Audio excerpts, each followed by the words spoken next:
So did you guys see that chair teaser that's going everywhere? Yes. Uh, Actually, I caught that essentially live.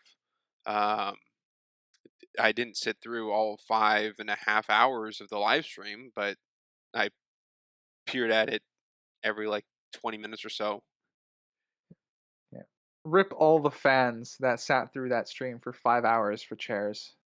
It's some dedication, Or and rip the missing names well, or that's That's withheld also names. true. it's interesting that it's both a way to build up to the movie, but also a spoiler warning of who's in the movie. Yeah. Yeah, a little. I Like it's gonna be v it's not like No Way Home with Toby and Andrew, where it's like, "Oh, you're in the movie," and they're like, "Oh, no, don't know what the heck you're talking about, not in it." It's now kind of like James Marsden, your name's here, you're going to be in the movie. He's like, "Yeah, I'm going to be in the movie." Like it defeats that. yeah. I mean, a lot of that boils down to, at least in my mind, is that I Marvel's had a bad turnaround the last couple years. I genuinely think they're hoping, like, bringing back people's favorite actors, like in the sense of RDJ for Doctor Doom. I genuinely think that they're hoping it brings them back some of the fans. It's kind of where it comes from in my hand. And also, this is gonna Doomsday is gonna be really weird because it's gonna be they have to. It's gonna be pretty much a soft reboot for the MCU, as far as I can tell. That's what I've heard.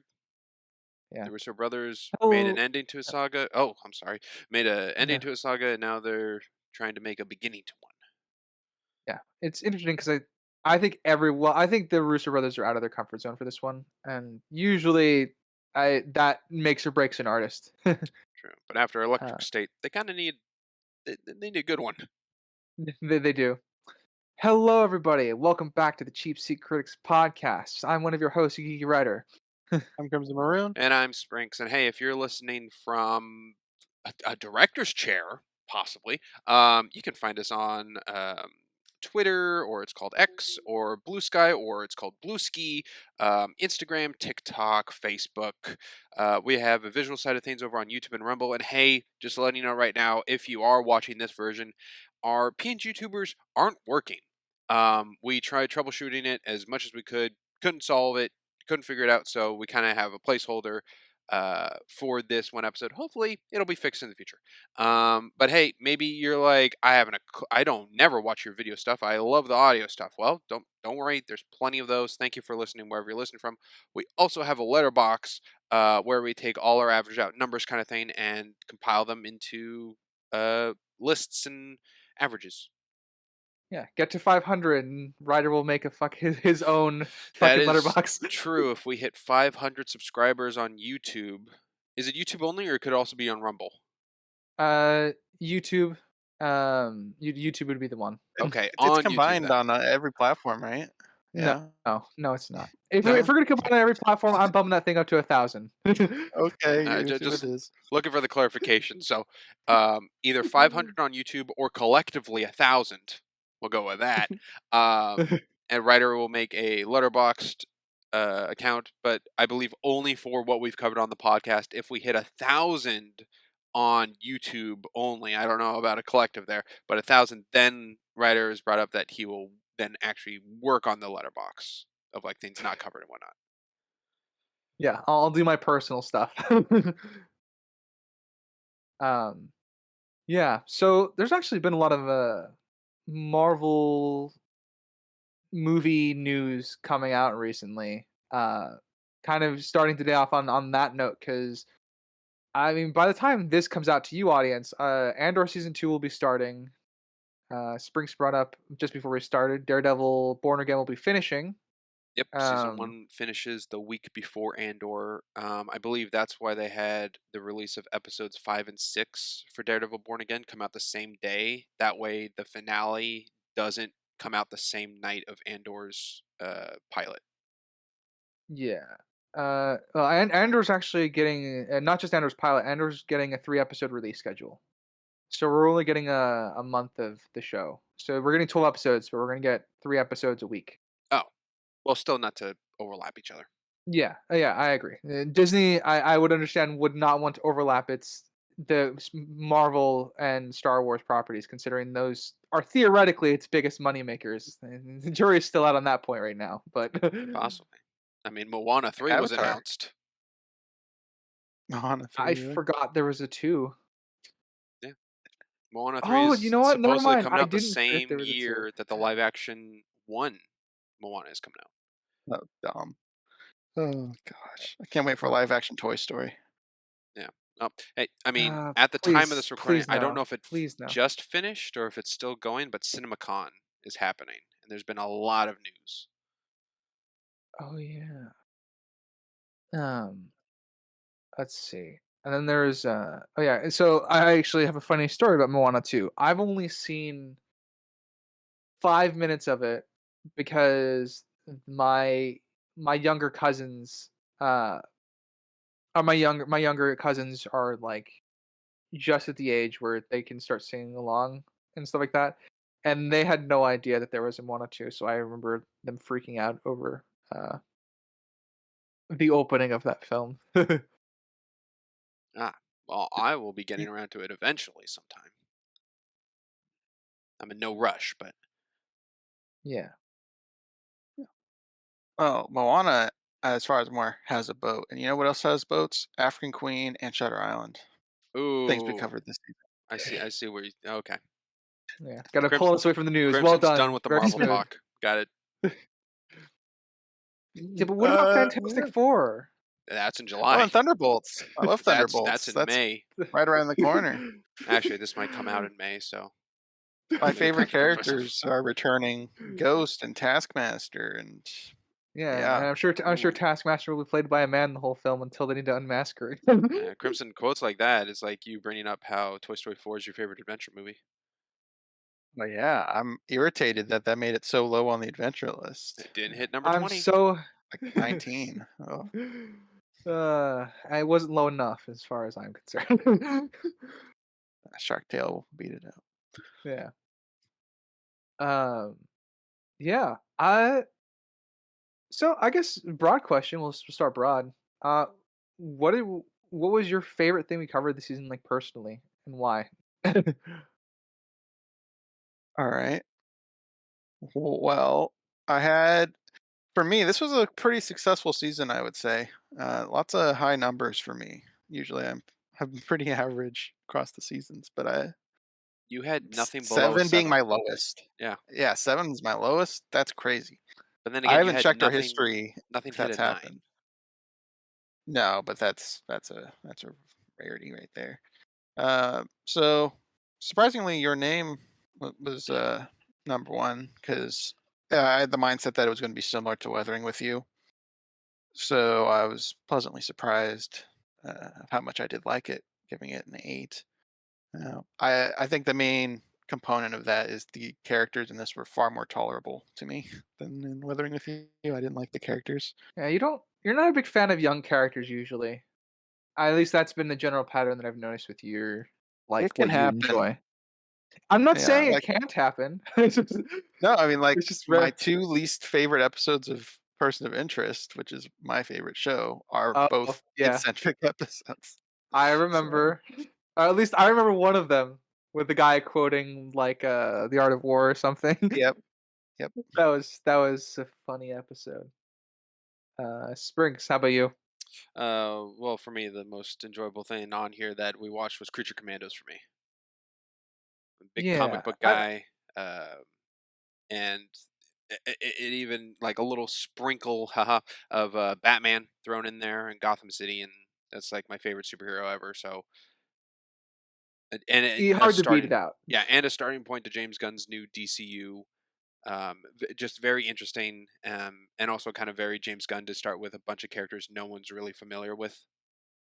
Yeah, it's very James Gunn. I'm kind of on the fence of it being a good starting point for people, because it in the inherent nature of what that show is will turn a lot of people off. Well, it's also not for a young audience. Yeah. Well, in the same way that Zack Snyder is not for a young audience. The problem, so this is going to sound really weird. The issue that I see between James Gunn and Zack Snyder is they're both, quote unquote, they like their stories to be dark and mature. One just happens to have a more comedic tone with James Gunn, so it doesn't feel like a good entry point, being Creature Commandos. Not saying it's a bad show, because I obviously enjoyed the show a lot, despite my objective problems with it. It's, uh, it's very odd choice, I guess, is where what I would pick upon for, it being a starting point for the gun universe. I guess we'll see with the stuff that comes out in the DCU if it's like tonally clashing. Um, because I feel like if you have like an outlier, like let's say Commandos is this graphic comedic film, and then Superman is this like upbeat, probably a couple of humor here and there, but not a comedy.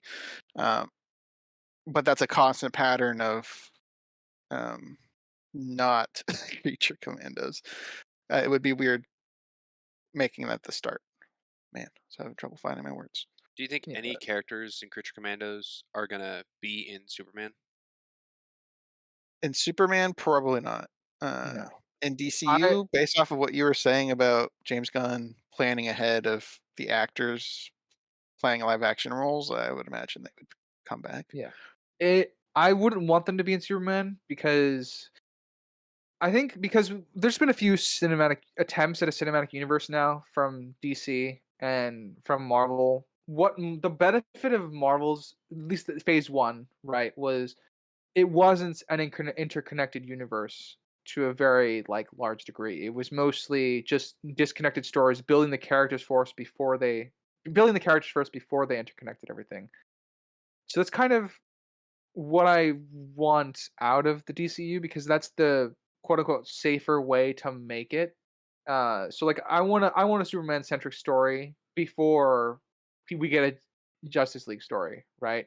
Just as in, like, I would want to get a story for the big three before they all team up for something.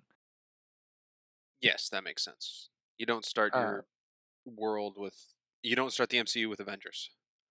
yeah. Batman versus Um, Superman. yeah. Let's not get into that. Uh, Uh, but yeah, is pretty much that effect. So I'm kind of agreeing with Crimson. I don't expect them to have the same tone, but if they do, I'm gonna find it weird, because that tone doesn't fit Superman. And if they don't have the same tone, it just makes Creature Commandos a weird starting point. So it's hard to walk away with a complete win, I guess, with this being the starting point. Uh, and and with regards to the DCU. Yeah, I don't see the And tone being the same for both. yeah, I do think though, if any character, I think there's possibly going to be a name drop or reference brought up of Creature Commandos and Superman, but I feel like if any character is going to make a cameo or appear, it's going to be probably Frankenstein. I was gonna say Waller. I think Waller Um, would be the highest chance I of I think anything. I think Waller would be the biggest one, but who Did I knows? say it right? Yeah, Waller, you not did. You Weller. did. Not Weller. You did. Hey, Finally broke the yeah, curse. uh, Uh, yeah. yeah, before we go any further, I'll just quickly throw out mine. My biggest surprise, obviously, I think, was Shutter Island this season. I heard a lot of good things about it, but I was happy to finally get it, to watch it. And then obviously Your Name, which I will be editing the ratings of later on. Ooh, Uh, I kind of a kind of a question offshooting from the Creature Commander episode, Springs, because you brought up that how you like the Creature Commanders more than you liked the Guardians. Uh, more Guardians of the Galaxy, I mean, being another, like, team made James Gunn work.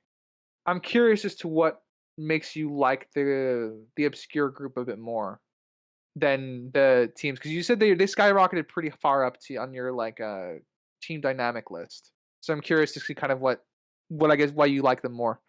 I like Creature Commanders more because they don't all play into a role of stupidity, where it does feel like the Guardians kind of just plays them all in a form of stupidity to start off, and they branch out of that. But like Gamora, I guess out of the group is the one that's not stupid, but she's not um,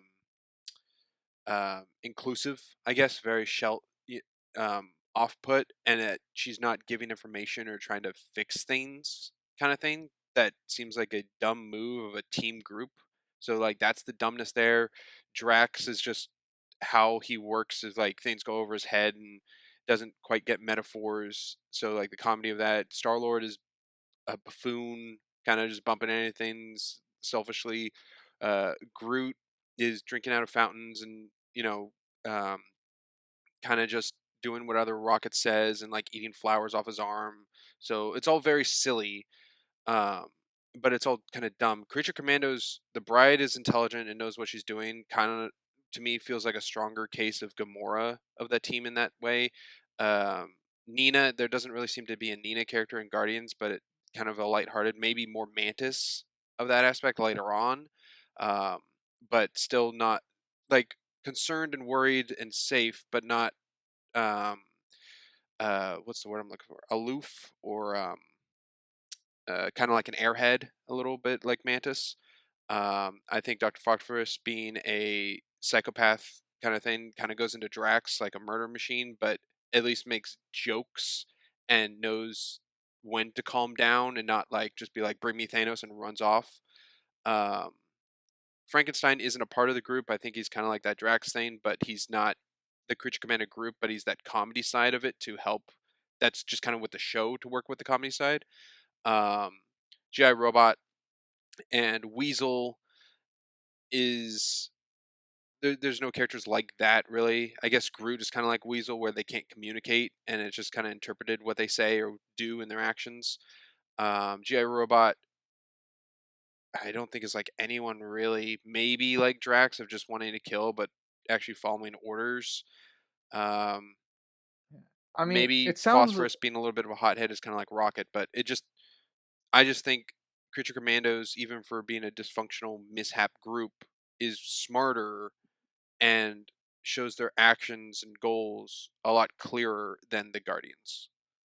yeah. Well, I mean, it's speaking on Guardians one specifically, they're explicitly like dysfunctional people before they became a dysfunctional group, and then they had to learn to work together. So the benefit of Creature Commandos is that they already start together, if that makes sense, because like they already share a prison together. So there is already an element of like, uh, Stepping stones and n- building, chem- yeah. yeah, not chemistry, but like there's already an element of, I guess, interconnectivity in the group that Familiarity. the Guardians Yeah. don't have with each other at the start of their Reliability. franchise. Yeah. Um. Yeah. I mean, when it comes to, well, I was kind of confused what you meant by the Guardians all starting from a specifically dumb point, or at least that's how you put it. I kind of understand what you mean now. Meaning that they start from they start with comedy usually with the characters as they're being introduced, and then they add on character traits as you go along. So, yeah, okay. I just was just curious to see why you liked uh Yeah. Creature Commandos more. Another So, thing I guess to aid in it is all the members of Creature Commandos I like pretty much like, my enjoyment of all of the characters was like a 7 or up. Guardians of the Galaxy, I after all 3 movies and the holiday special and, the Avenger movies, I still don't like Drax. I've never been a fan of that Drax. yeah, Drax. I It's interesting because I think Drax. My favorite moment with Drax is actually in Guardians 2. And well, he's got a few moments that are make him a good character, but they don't really make you. But beyond those scant moments, he's essentially just a joke, which is he doesn't get metaphors. He's a very little person, which is funny, but it does make you starve, I guess, for more character related things. Yeah, I played the Marvel Guardians of the Galaxy game that came out a couple years back now, and that Drax in that game is to me like 3 or 4 levels above the Drax in the MCU. I wouldn't know what that. I wouldn't know that because I've never played the game, but good to know that they have a better Drax. Yeah, he's not as dumb. I never finished the game, but I played a fair amount of it. And then there's that Telltale version of Drax in that Guardians one, and I'm just not too familiar with that one. It's kind of in the middle of the movies and the Guardians game. He's not as dumb as the movie, but he's not as well rounded as the Guardians game. Okay. Well, audience, hope you understood all that. And if you're pissed at me about it, that's fine. I don't hate Dave Bautista at all. I think he does the best he can with what he has, but I You just have the think right to dislike a character. yeah, I'm just that's Yeah. Drax is my least on the Guardians list. And I've said it before, and I guess I show it now. I do think Groot gets worse every single movie. I back you on that statement. OG Groot Yeah. best, then baby, then teen, then Blockhead. disgusting. Yeah. I agree. To be fair, I have that general opinion of the Guardians movies. I think it gets worse as we go along in the franchise for them. And that I disagree with. Sprinks, do you have a thing to bring up? Actually, I do have a list of a couple talking points to bring up. Funny enough, I was just meandering, looking at some of our old content and squabbling around, looking at things, and I was rewatching our season 11 recap, and we covered Shaun of the Dead in that season, and we touched on, or I brought up how Ryder and Sinister's ties were both red, and if they were connected to Shaun of the Dead in any way. And Ryder, you said it's a multifaceted reference of your tie, and it includes an anime you watch. You never said what anime is it. I'm curious, what anime Uh, is it?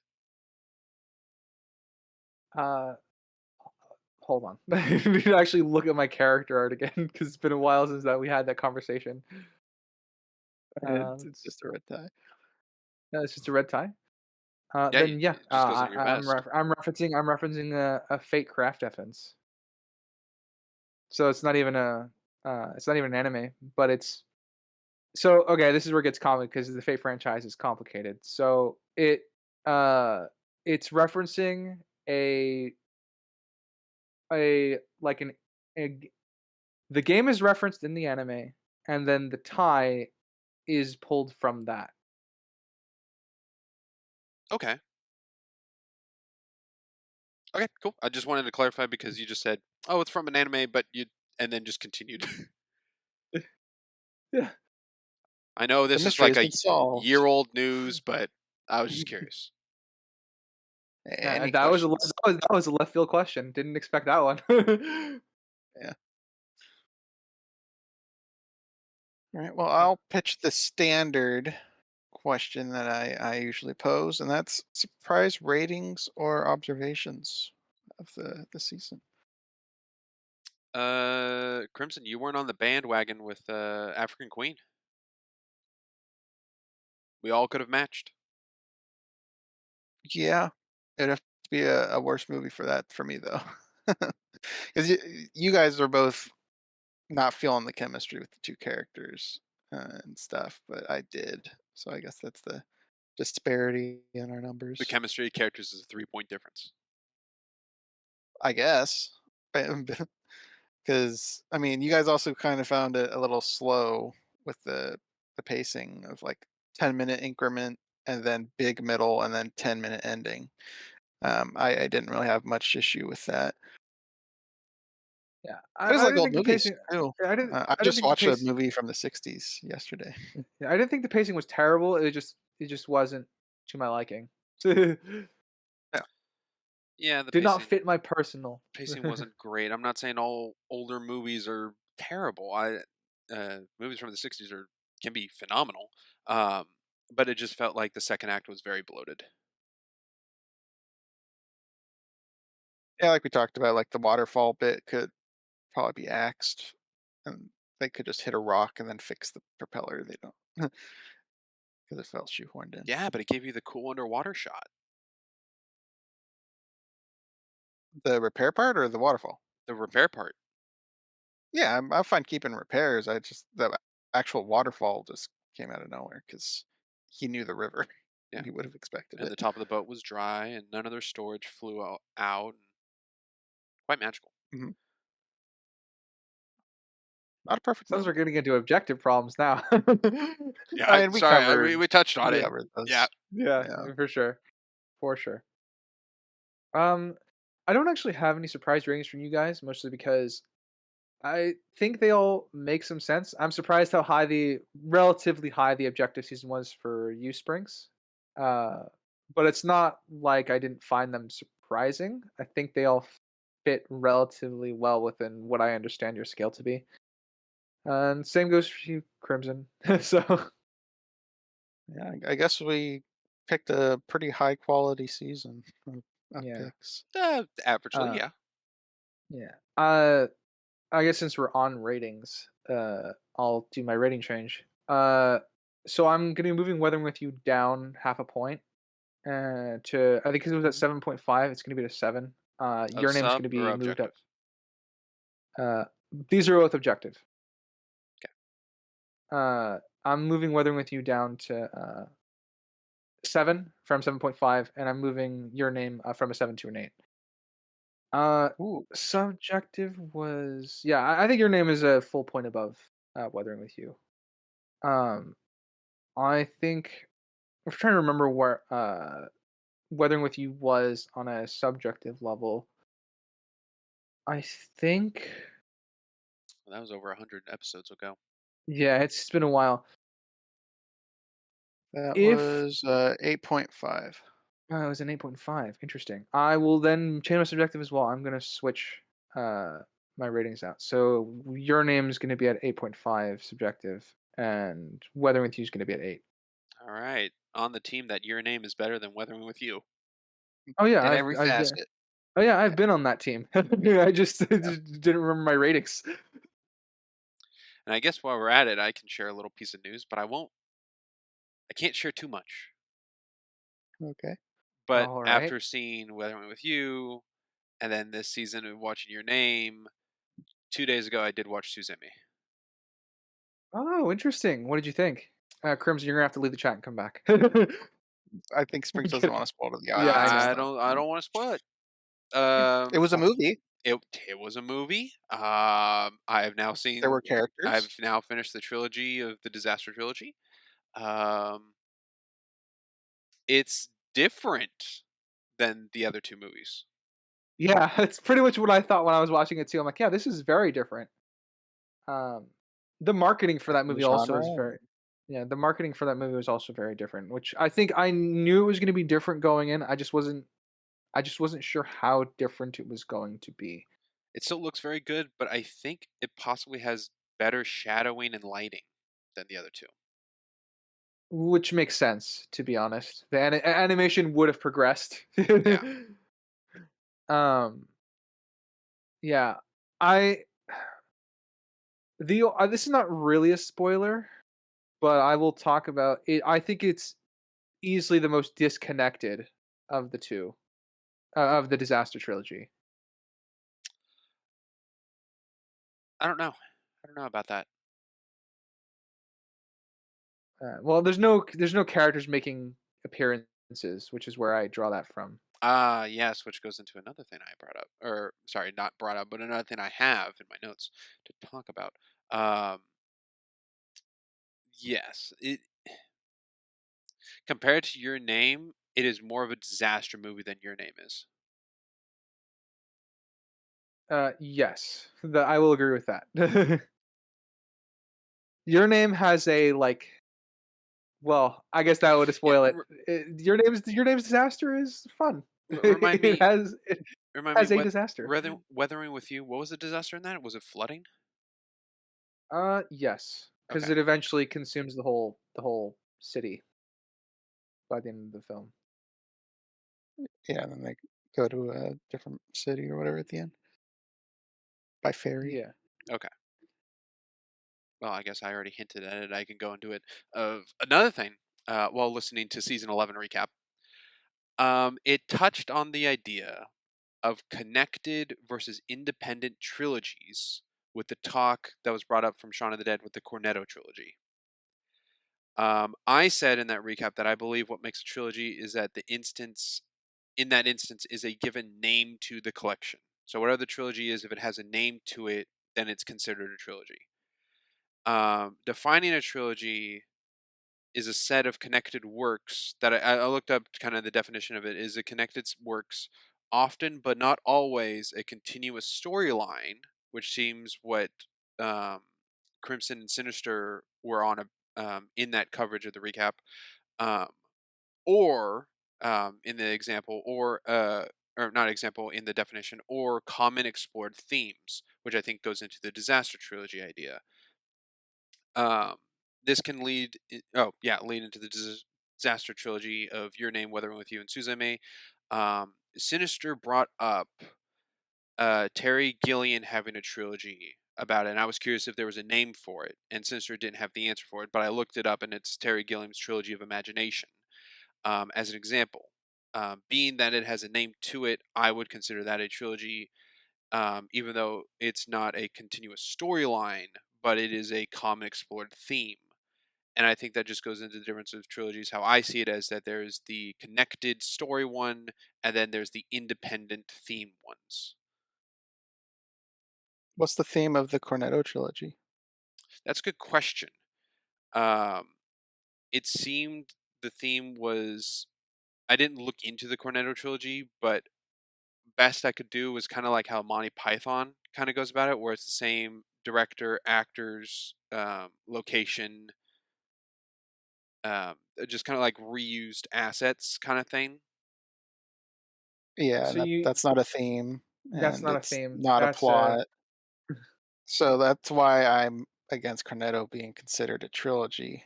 Um, I find that is a verbal shortcut of encompassing the three movies he worked on, because they're not connected in any way other than the production crew, and that there's a Cornetto ice cream in each of them. Okay, sure. I'm still on the instance that a name is where I still go with it. yeah. You have the as long as it has a name to the trilogy, you'll consider it a trilogy. Is what where Yeah, you're at pretty much. So what? How far does that go, though? give me an When example. is something determined to be a canon name? Because I'm pretty sure it wasn't called the Cornetto trilogy when they came out. That was something that was coined later. Again, I think that just goes on example. I don't know. I know the trilogy I have, the Westerns Over Five, is not an official trilogy because it seems I'm the only one who talks about it. Yeah, I was gonna. I guess my second follow question. It's not. It's not I Is it a trilogy if the fans call it a trilogy, like in the case of the Cornetto trilogy, or does it need to be named so by the creator? Like, oh, this is a trilogy of this. Because Terry M. Gilliam's trilogy of imagination, I assume that was coined by the fans, not by him. That was coined by him. He brought it up. That was his Oh, idea of the trilogy, which Sinister brought up in the recap that he considers it to be one, and I was curious on the name of it. I think it can go. I think the creator of whatever the trilogy is doesn't have to come up with the name, but if they agree to the name, then it should be fine.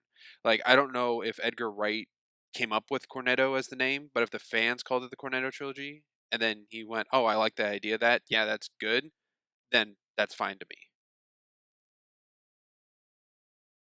So then, yeah. with that hypothetical, that it wasn't his intention, but he liked what the fans did with it. You're usually someone that's about creator intent. Uh, So why wouldn't his intent of it not being a named trilogy be a factor?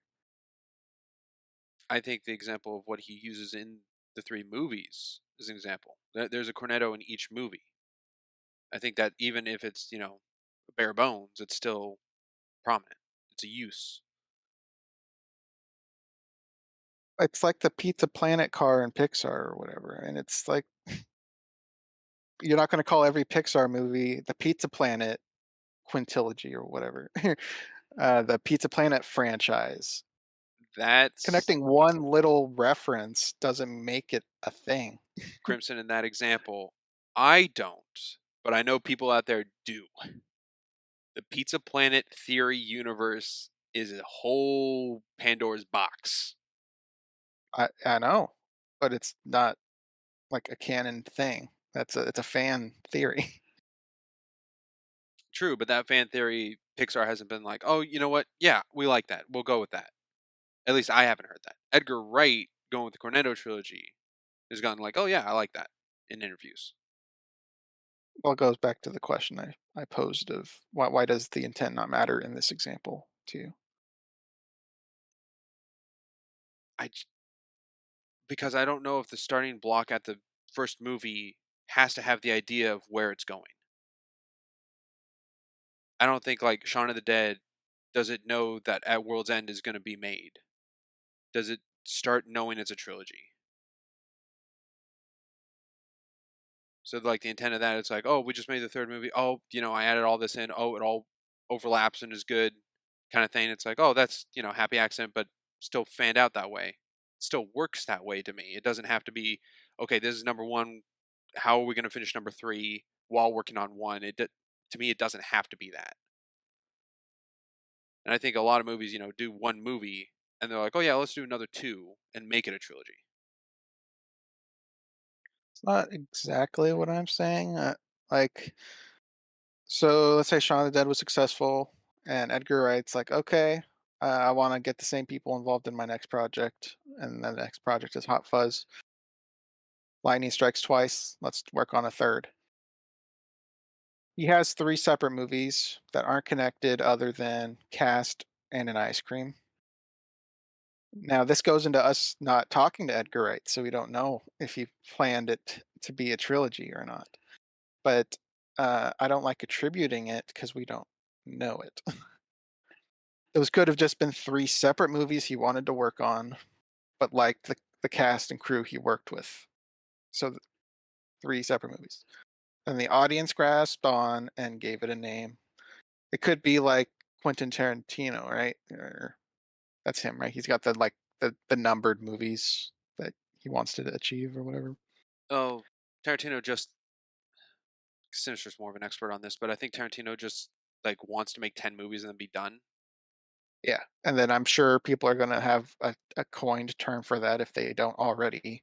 Well, But Tarantino that's does his have an example, an independent trilogy that's already done, which is the Revisionist History trilogy, which is Inglorious okay. Bastards, Django Unchained, and Once Upon a Time in Hollywood. All right. But for your example of what you're going with Shaun of the Dead, I'll just go with I don't know. Um, I don't have the information set of that. It's voided of me at this moment, so I don't want to continue into thoughts I don't know, I guess. Fair enough. But looking it up with a little research, I did realize that Oh Brother, Where Art Thou is also connected to an independent trilogy called the Numbskull trilogy for the Coen brothers. And how are those connected? Oh Brother, Where Art Thou, Intolerable Cruelty, and Hail Caesar all connect to George Clooney character, and how the character's name is different, but the acting is the same or something. I saw an example. Okay, sounds like the Cornetto thing, where the cast is the thread and Yeah, not as I anything said, else. independent trilogy versus connected trilogy. If you're saying you don't consider independent trilogies actual trilogies, then that's what you're saying. I think that's what I'm saying. Yeah. Okay. Right. Actually, I didn't really get to say my surprise rating bit. Unless you still have more to talk about your season 11 recap questions. Um, no, I still have more points, but not on season 11. I had a couple more examples of non-traditional. If you needed examples, like I brought my Westerns Over Five trilogy, which I know isn't a real like that falls on fan because I'm the only one who talks about it. It seems, but the Ridiculous Six, Magnificent Seven, and Hateful Eight. Um, and then I looking it up, there was also the Secret Life of James Bond trilogy, which is Doctor No, The Rock, and Entrapment. So just a couple examples. uh, yeah, my surprise rating is in Creature Commandos from a writer.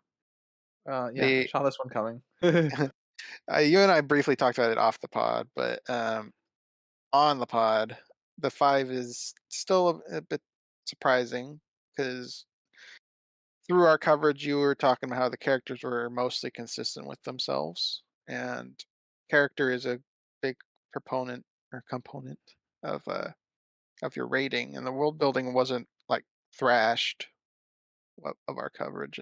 Your biggest thing was the plot, so I was curious how the scales were weighed between those three. Then, Right. So the for this one, yeah, as always, my character I didn't really change much. Character's worth half my scale, pretty much, and world building and plot are divided up based on importance usually, but it's like usually they're split evenly, but it's like one can be worth 3 points, one can be worth 2 points. Um, and I think they were mostly split up evenly. So the biggest issues that I took with it is that a lot of the plot related issues kind of hurled damage into the characters by putting them in situations that they wouldn't be in. Um, I guess my premier example for that it would be Frankenstein. And we kind of talked about this on the podcast because the show treats him like a main character mostly, and that's a problem for the show. Um, and but the problem is the plot is a mess from getting him from one place to the next that it damages his character in a way. Um, and those are the kind of nicks that are spread throughout the show. Um, and what few and obviously as you mentioned it's just mostly I have some the world building wasn't terrible but it wasn't great either, so it just kind of added all together to be a 5. Like I said, I'm not exactly a what's it called, uh, I agree it's low, but I'm kind of going with my what I have on hand and my gut for that one. um because I could definitely see myself being talked up to maybe a 6 at most as far as what was done on that show, because it's it's trying to do a lot with not enough time to, I guess, with the cast of characters that it has. And I feel like I'm rambling. Did that make any sense to you? yeah, Makes sense to me. my probing question with it is, you said character generally makes up about half the scale, and obviously your rating for it isn't just all the characters are perfect. That's a 5. World building and plot was 0. So what what is character worth in this one? Character was worth uh character was worth usually when it comes to gun films, and because there are so many characters in this, I tend to weight it a little bit higher. So character usually is worth about 5.5 to 6 on very, very character focused works and stuff like that. Here I probably would say it was probably a 5.5, exactly half of the scale. Um you got pretty much a 0 from the plot, but again, some of that damage was being hurled into characters, which is kind of what brings a few of those points down. And then you add in world building, which is probably split right down the middle for its worth. Uh, and that's what made the percentage. Unless you want like exact figures, in which case I can write it down and do math for you. But Um, no, this actually recontextualized my view of your scale. So those three components, are they on their own separate scales and then you combine them for an average, or do they share the same no, scale? they share the same scale. Like, uh, so how best to describe this? Character is worth usually between 5 and 6 points. World building and plot are each individually are they worth between 3 and 2 points. Uh, and then those are weighted on like what's more important to what's being told. Um, so no, they all share the same scale. So I guess the last clarifier probably is, you said the characters in this were probably a 5.5. Plot was 0. World building was somewhere in the middle, and you said that can jump between a 2 or 3 depending uh, its connection with plot. So that would be like a 1 or 1.5. So No, no, would the no. score be like a 6.5 or something? No, no, no, no, no. You misunderstood. So when I said characters are worth 5 total points, like that was like say the characters are worth 5.5 total points by themselves is what I mean. So that's not factoring in like if they nail the characters 100%, and let's say plot and world building were perfect or weren't perfect at all and they were both like very terrible, the most this could get would be a 5.5. Your characters were great, but everything else was terrible. So 5.5 was the max the characters could get. Does that make sense? I think so. It's just combining that with the other two. I That guess that's what I'm 5 lost on now. in objective writer has is not character only. That is not 5 of just characters, everything else is 0. It's a combination, or that's not a word, combination Combination. of characters, plot, and world.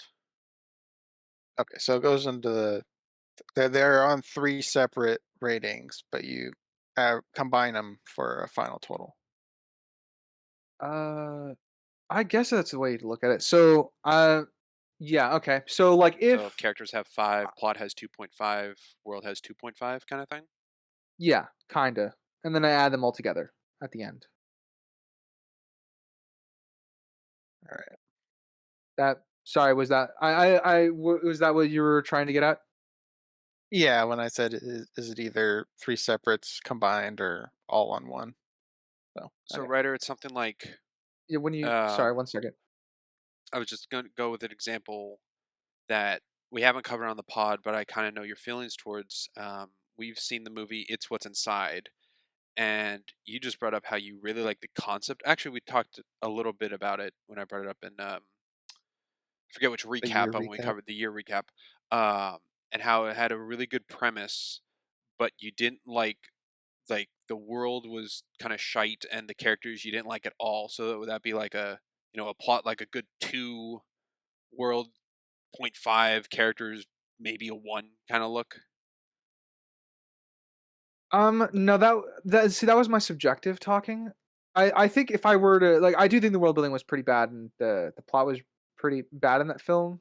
Oh no, it was sorry. What was it? Plot was the concept. We're right. So if I were to give that an objective rating, I I don't think that film is probably as terrible as my subjective would make it out to be. Me not having any personal like for the characters doesn't affect my objective. I do think the characters are passable in that, so it would I probably be see. closer to a 4, maybe. You wouldn't hang out with these people, but the people they portray is pretty spot on. Usually yes. There are some inconsistencies as far as I remember, but There's some heightened nothing. drama moments Okay. Yeah, in there's the definitely movie. some. An Yeah, there's example, definitely some that's what I heightened meant. drama moments. Yeah, yeah. So, does that answer your question, Sprinks, a little bit better? Answers mine. I didn't know if that helped clarify more of what Crimson was getting at. I think I've gathered Yeah.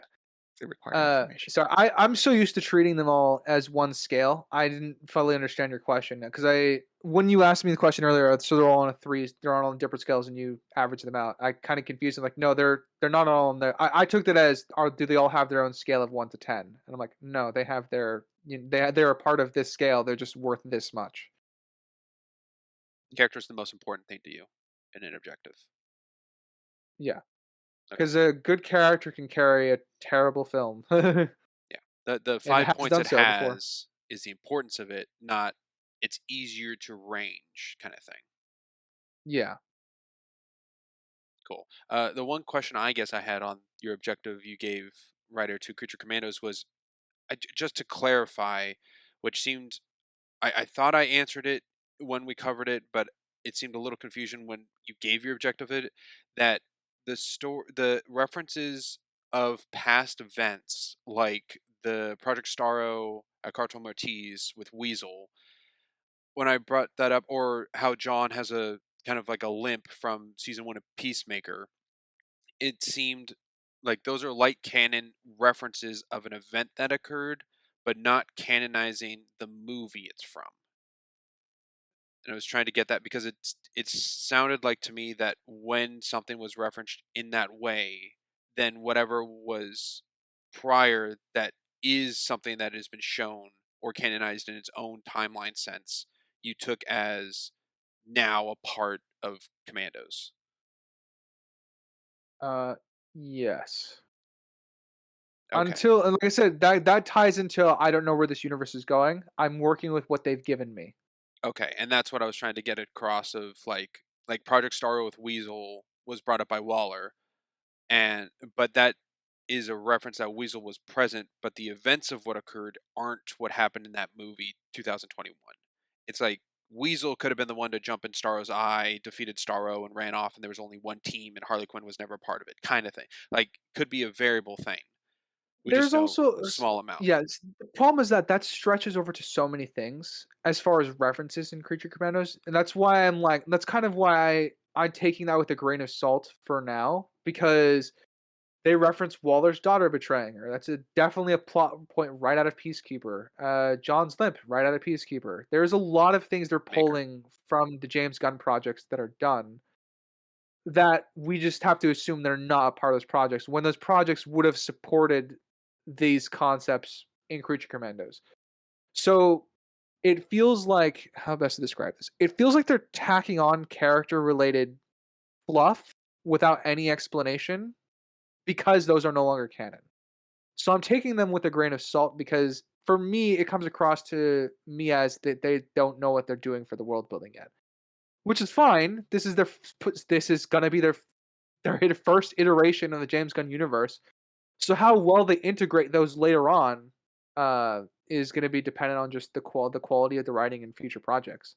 So Yeah, and we did touch that on as well. Like the more like could Superman affect your score of Creature Commandos? And you said maybe, and just like yeah, more stuff added. yeah, absolutely, it could because this like I said, this is just a very strange place to start in the universe because when you're starting a cinematic universe, you're typically finding a good origin point.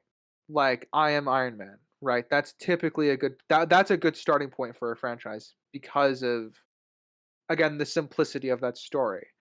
Uh and here or even Man of Steel, it's a good starting point because of the simplicity of the story. It focuses on Superman. Yes, Man of Steel's problems, but it's still focused on Superman. It makes sense for the titular character to be a starting point for the franchise. Now he did take a bunch of nobodies, which is fine. I'm totally fine with that. It's it comes across to me as they're trying to have their cake and eat it too, with all the references they have. So like we have all these characters in the show that are supposed to be very important with long established histories, without us having really much to go on as far as their histories are concerned. Because Waller is a pretty integral person in DC universe. Um, we get expanded. We get the origins of the creature commandos for the characters. And we just don't see how well that's going to play yet into the DC universe. So there's a lot they can do right and a lot they can do wrong going forward with that. Okay, just a brief question then with that example of what you settle on for Creature Commandos. When it came to MCU introducing Spider-Man with giving him Homecoming, how did you see that?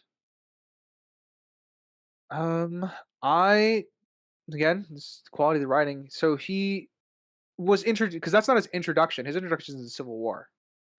Yes, but giving him like his movie of Homecoming. So, all right, Oh, I elaborate on adding your to question a little his more. introduction. Is that what you're going Yeah, I for? mean, for me, it was just adding on to his introduction. I guess I won't. Can you elaborate your question What I'm trying to or? get at is Creature Commandos drops you in a world that's already starting. It's not like Man of Steel where it's just Clark Kent kind of thing, or Iron Man where it's just Tony. Like they're not showing in Cap from the past or Captain Marvel stuff from the past. It's just kind of like very secluded. And Creature Commandos isn't that. It's very like here's the world, here's a bunch of stuff kind of thing. With Yeah, Homecoming, what I'm getting at is like Spider-Man isn't like, oh, the spider bite and Uncle Ben. It's kind of just like, oh, we're already here. World's already going on. There's already Mr. Stark. You got the Vulture, the villain. The events of Avengers occurred and how that changed. Like, it kind of drops you already going of yeah. something. Well, the benefit of the Homecoming is that it's not a starting point in the MCU. It's you are already have so many things built up to a certain point in the MCU for you to have an understanding as an audience member. if Homecoming was, say, I'm sure it was somebody's, but if it was someone's first Spider-Man movie, I see the difference. I Got would, it. yeah, yeah, I would probably say that it would be a very terrible introduction to Spider-Man as a character. Because Homecoming it plays on the tropes of previous Spider-Man films a bit, and also plays on the tropes of the MCU. Like, because if it's your introduction to the MCU, you're gonna be like, who the fuck is Tony Stark? Why is he here? Why is he important to this person? Because you've missed the introduction to their relationship essentially in Civil War. So you're watching movies out of sequence when you start with Homecoming. Now, Homecoming is a great film within the MCU, one of my favorites, but it's not what I would pick as a good starting point. Okay. I guess that's the difference I was looking for. Got it. Cool. Yeah. And any lingering questions from you, Crimson, or did that? Um, Uh, I think that's good. My mind's a little fuzzy on the memory of it. Was it an Iron Man that had like a guy with a 10 rings tattoo, or was that a different that would be the end of MCU? Iron Man 3, right? Or Was it the three? post credit scene, or was I it know the Ant Man had one, but I thought an Iron Man movie had that. oh, they reference the 10 rings, that's the terrorist group or whatever. The terrorist group calls themselves the 10 Yeah, rings. I'm like the group who's asking Tony to build a Jericho out in the desert. I don't remember if any of them have a 10 ring tattoo. Okay. I was just with the like setup world thing. I was like, that's a little breadcrumb. And then you got Nick Fury setting it up in the end credits, but that's a little. I wouldn't really fully count that. True, but Yeah, and then Okay. people went yeah. to end credits for every MCU movie afterward. Well, people did that to just movies in general now. Well, yeah, Yeah, I know. it's sparked MCU has it wasn't the first, but it did spark the superhero genre of having end credits. Yeah, Yeah. definitely kickstarted into overdrive. How do we feel about critics on critics? Oh boy, say it with me, audience. I'm a fan. It's a fan favorite. It's a fan Yeah. favorite, and I'm a And fan. I'm a fan. Yeah. All right. I could do that. So let's start with Shutter Island. I have two. One's very quick. I doubt we're gonna have much to say on it, but I just found it amusing. Um, yeah, I found it on Letterbox by Spree, SREE. They gave it 4 stars, 8 out of 10, stating Michelle Williams could drown me and I'd thank her. Alrighty. Yeah, Man, just thought that was someone has a amusing. fetish. I guess so. They just love her that much. All right. Now the more serious Shutter Island one, also on Letterbox by I'm not gonna be able to say it properly. Um, Cumulonimbus. I think like the cloud. I can't say the word. Um, Cumulonimbus. yeah, there you go. They gave it a half star, so 1 out of 10. I guessed the plot within 3 seconds after reading the description saying, "Oh, let me guess, he's the crazy one." And as soon as they said one of the patients thinks she's not a patient, it completely verified it. It was the most obvious plot twist in cinema history, and I've even seen better twists in Peppa Pig. Oh, Complete waste of whoa. 2 hours. So someone's entire scale is based off of how good a twist in a film is. That's what I'm getting. um, Uh, I can looking at it, understand yeah. being that I kind of did the same ish. Um, that when you get it and you're right that far on, it doesn't. I think one is definitely too low of a score, but I can see how it definitely lowers a score for not giving a twist if you already know. My thing is always about execution. I you want one of the goals as authors and writers and creators typically have with their audiences at work is they know their audience will figure it out if they've been paying enough attention, and that's often rewarding. And then you have creators like I don't know Ryan Johnson who try to subvert those usual tropes and expectations and does a fucking terrible job at them. Well, I'm trying to imagine like if someone's watching New Hope and that scene where Vader, after wiping out the rebels and was with Leia, and someone goes, "Man, he's talking to her like a dad angry at his daughter kind of thing." Wouldn't that be something? It's like and then that's what happens and turns out. I can see how that would lower someone being like, "Wow, I called that," the first 15 minutes into the first movie. Yeah. Well, But I mean, to give it a 1 because out of 10, too harsh. yeah, I mean, because in the instance of, I guess, Star Wars versus Shutter Island, right? The Shutter Island has all of that information included in its setup, and we just don't know it's ascribed to Teddy yet. Whereas with Star Wars, obviously, there is no setup. That's what makes the twist very memorable. But in like it fits, but it's somehow there's no setup for it, you know, Yeah, you can't or view they managed every to avoid. movie with your brain turned off kinda thing. So yeah, I guess just on that reviewer, I wish they would have said other things other than just Yeah. saw the twist coming. It's bad. I think there is some good to the movie. Makes me think All if they right. even finished the movie. Well, I guess if they That's figured out true. the twist was Oh, they figured out real, the twist. then The- yeah. they'd probably finish the movie.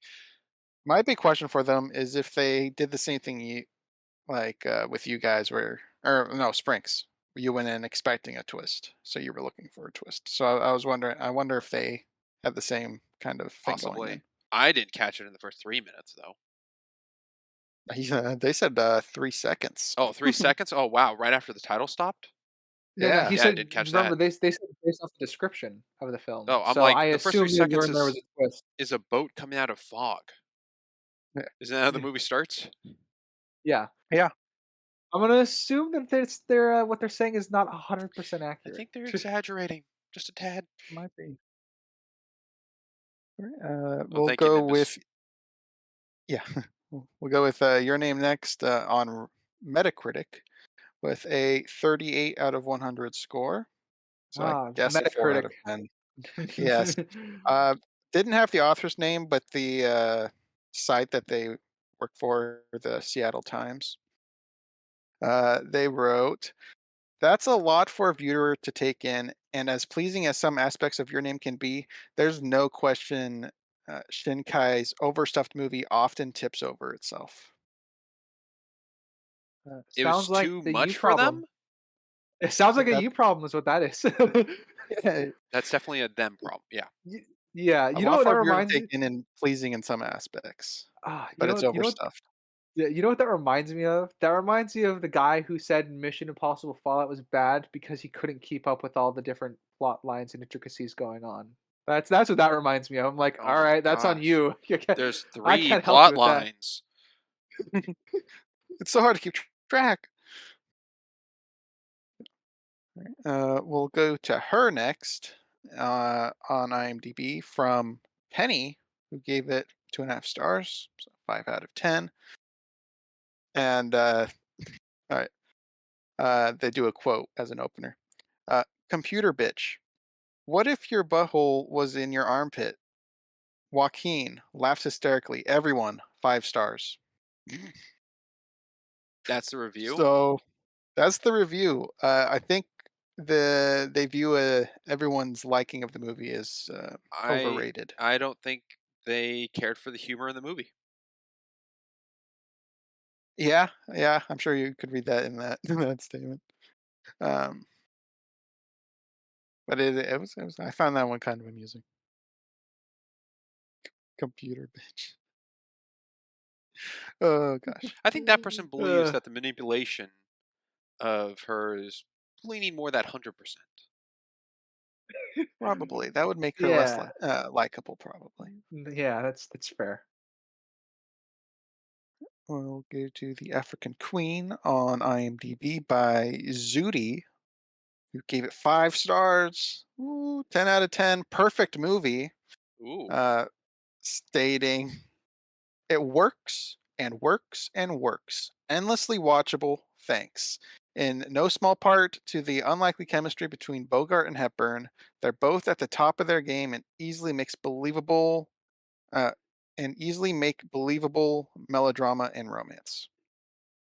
I disagree, Picked but that that's one because Oh, you fine. guys were opposing to that in I your read that rating. review actually. Especially saying it works, it works, it works. The boat doesn't work half the film, so it doesn't all work. Yeah, they think the Yeah, chemistry is good and the melodrama is I mean, good. it works, it works, it works, comes across to me as them coping, so especially If you as a say it enough start. times, it'll be true. Yeah. yeah, this is Uh, um, look, seeing I chemist Audrey, Please go uh, ahead. seeing the two actors in their prime, that I can be okay with. I don't know if it's their best films or acting portrayals, but seeing them like high on the bar for what they deliver in that movie, that's fine.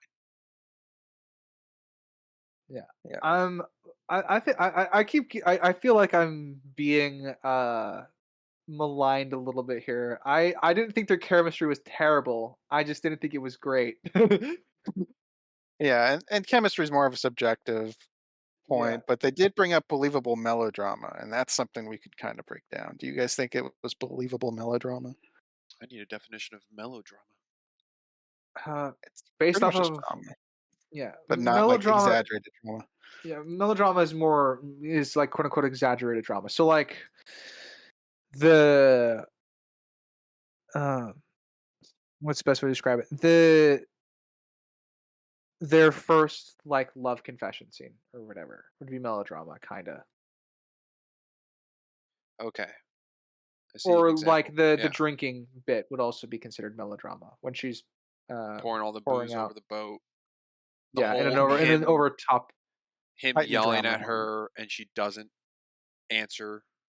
Yeah. Uh, what was it? Zuby? What would Zuby give it? They gave it a 10. What they explained melodrama for them was? They're both at the top of their game and easily make believable melodrama and romance. Okay, believable. I agree with. Yep. Okay. Yeah, I would agree with that. I think my favorite. I think I talked about this on the podcast. My favorite chemistry moment between them is when he's pretending to be asleep and she's making breakfast. Wants to give him Yeah, breakfast yeah, in yeah. bed. Yeah, I like that. I really love that scene because and then that's she just so. throws in. Was it? That's when she starts calling him dear or something. Yep, that is when she Yeah, calls him dear. yeah. Had one good night with the guy, and now dear, dear, dear. Back in the day. It's very British. Uh, all right. Last one for Creature Commandos, and I'll be honest, it was hard to find a negative review. There was a lot of Oh, you were high looking for a praise. negative review.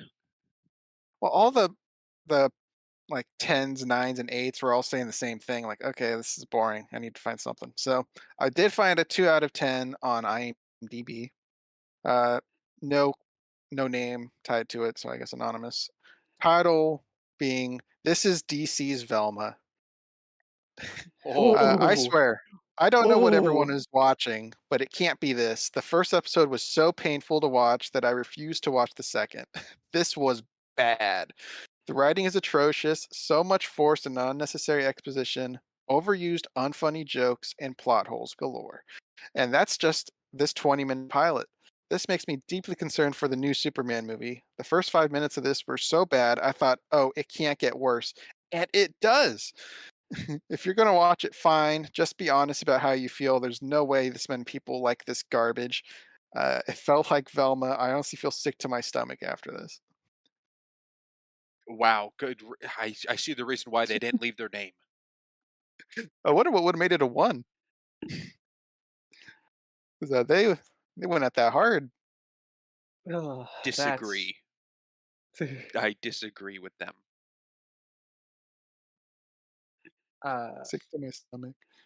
Felt like Velma. I don't see the No. parallel really. Very different humor. Also, good. They're showing they watched Velma. At least episode 1. yeah, I'm. Yeah, I'm thinking on the review, and I'm like, I don't. I'm trying to make the connections, and I can't. I do think this is definitely, obviously, at least 5 levels above Velma. Yeah, and on yours, yeah. Oh, I uh, guess it's just a recent animated show, and Velma was terrible, and they viewed this as terrible. So I guess that's how yeah. they I mean, they're both connection. very crass. They might not just like crass humor. Possibly. Obviously, they would need to specify. I would like them to specify that, but I mean, that's the only thing I could think of they have really related to each other. Is their sense of humor is very, very But Velma crass. had more than crass. Yeah, but Yeah, it's this is like mostly targeted. crass. Yeah, theirs is Velma's targeted crass. This is more general crass. So it's pretty much the only connection I can actually really make. Forced and unnecessary exposition. I don't remember a lot of that in the pilot. There's Obviously, just you have Weller describing the oh, you did it team again. members. That's what I was gonna say. Waller It's Waller Yeah, just kind of explaining. explaining who's who. That seems about it. so Yeah. close, but so far. Yeah, I mean that is very overhanded, but to be fair, they're doing it because the Suicide Squad movies all do that. So And like this is you're only it's getting this been 7 a episode runtime. yeah. If it was a full like 12 episode to 24 episode show, I would be pissed off that we got that intro. They're just trying to expedite that part of the process to get you into the story. Yeah. But past that, yeah, not much exposition that I can recall in the pilot. That would be like, oh, this is Velma. I mean, what? Just Flag going like, "Oh, we're going here to protect the princess." Why? Because of Cersei. I mean, that doesn't seem like that much. I mean, they're very upfront with the exposition. They give you the Cersei flash. They give you the Cersei stuff first, then they introduce you to the team, then they go on to the mission. It's pretty straightforward as far as like just getting across the base need to know information. Yeah. Uh, well, that is it for Critics on Critics for this season. All right, good Yeah. ones, good variation as always. So, what are you guys feeling about Poll Perspectives? If I got the name right. Yeah, post poll perspective. Post poll. Darn it. You were close. Yes. It's only our third time. Yeah. Sure, post poll perspective. Audience, in case this is your first recap and you're just tuning in, you're like, "What is this?"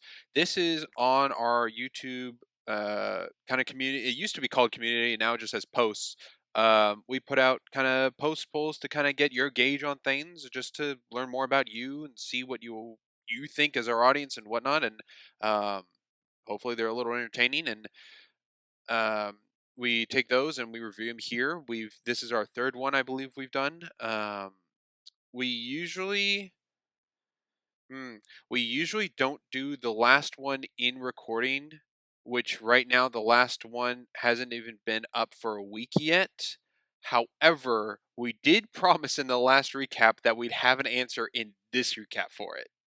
So I don't know what we should do about that. I think it should be involved because it hasn't had much action lately. Okay, I think we can discuss it. I don't think there's a I don't think it's set in stone the answer. I think next recap will have the answer. That makes sense? Like we got a hint now, but it hasn't even been a week.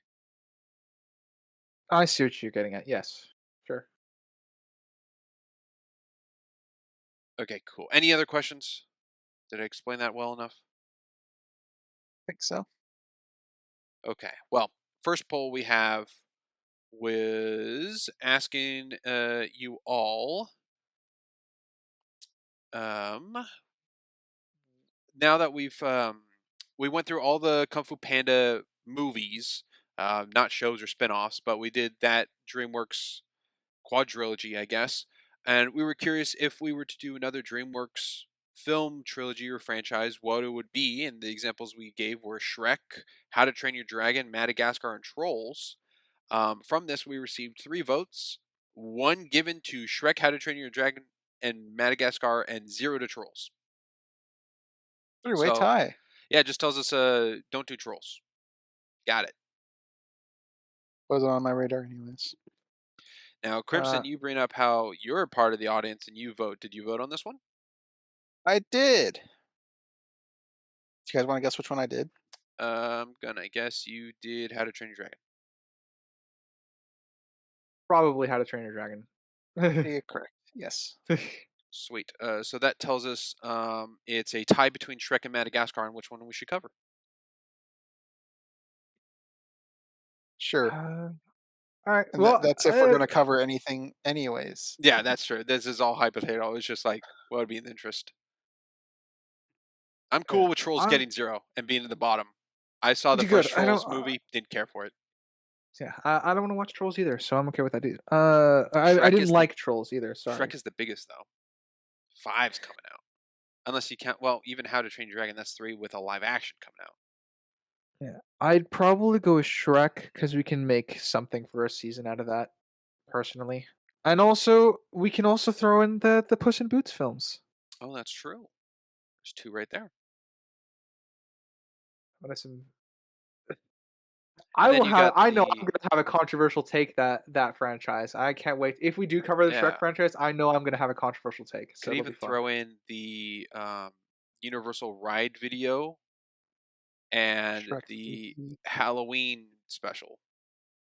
As a like a bundled together as a sort of like I a guess add so. together for an episode. I think they're both I could see that. 40 half hour or something. They're short, but Yeah. I mean, just to if we add could do more. that, we can add on the ever after uh singing contest. Oh, the Simon Cowell contest? Ooh, Yeah. could do that. Could also do Shrek the musical. Throw that in. We have options, people. We have options. Yeah. You know what? It sounds like we're leaning Shrek. If we did, not saying that we are, but cool. With that, we'll move on to the next one, which Yeah. I'm was letting you know right oh, now for my costume that season, I'm taking Puss in Boots. well, your boots are kind of below the table, so you're kind of naked. But we'll talk about that later. Next, we have which what deserved being split into 2 films the most. And the examples we had were Dune, Twilight Breaking Dawn, Harry Potter and the Deathly Hallows, and It. And this received 9 votes, where 67% went to Twilight Breaking Dawn. We see you Twilight fans still linger around. Hello. 22% went to Harry Potter and the Deathly Hallows, 11% went to Dune, and 0% went to It.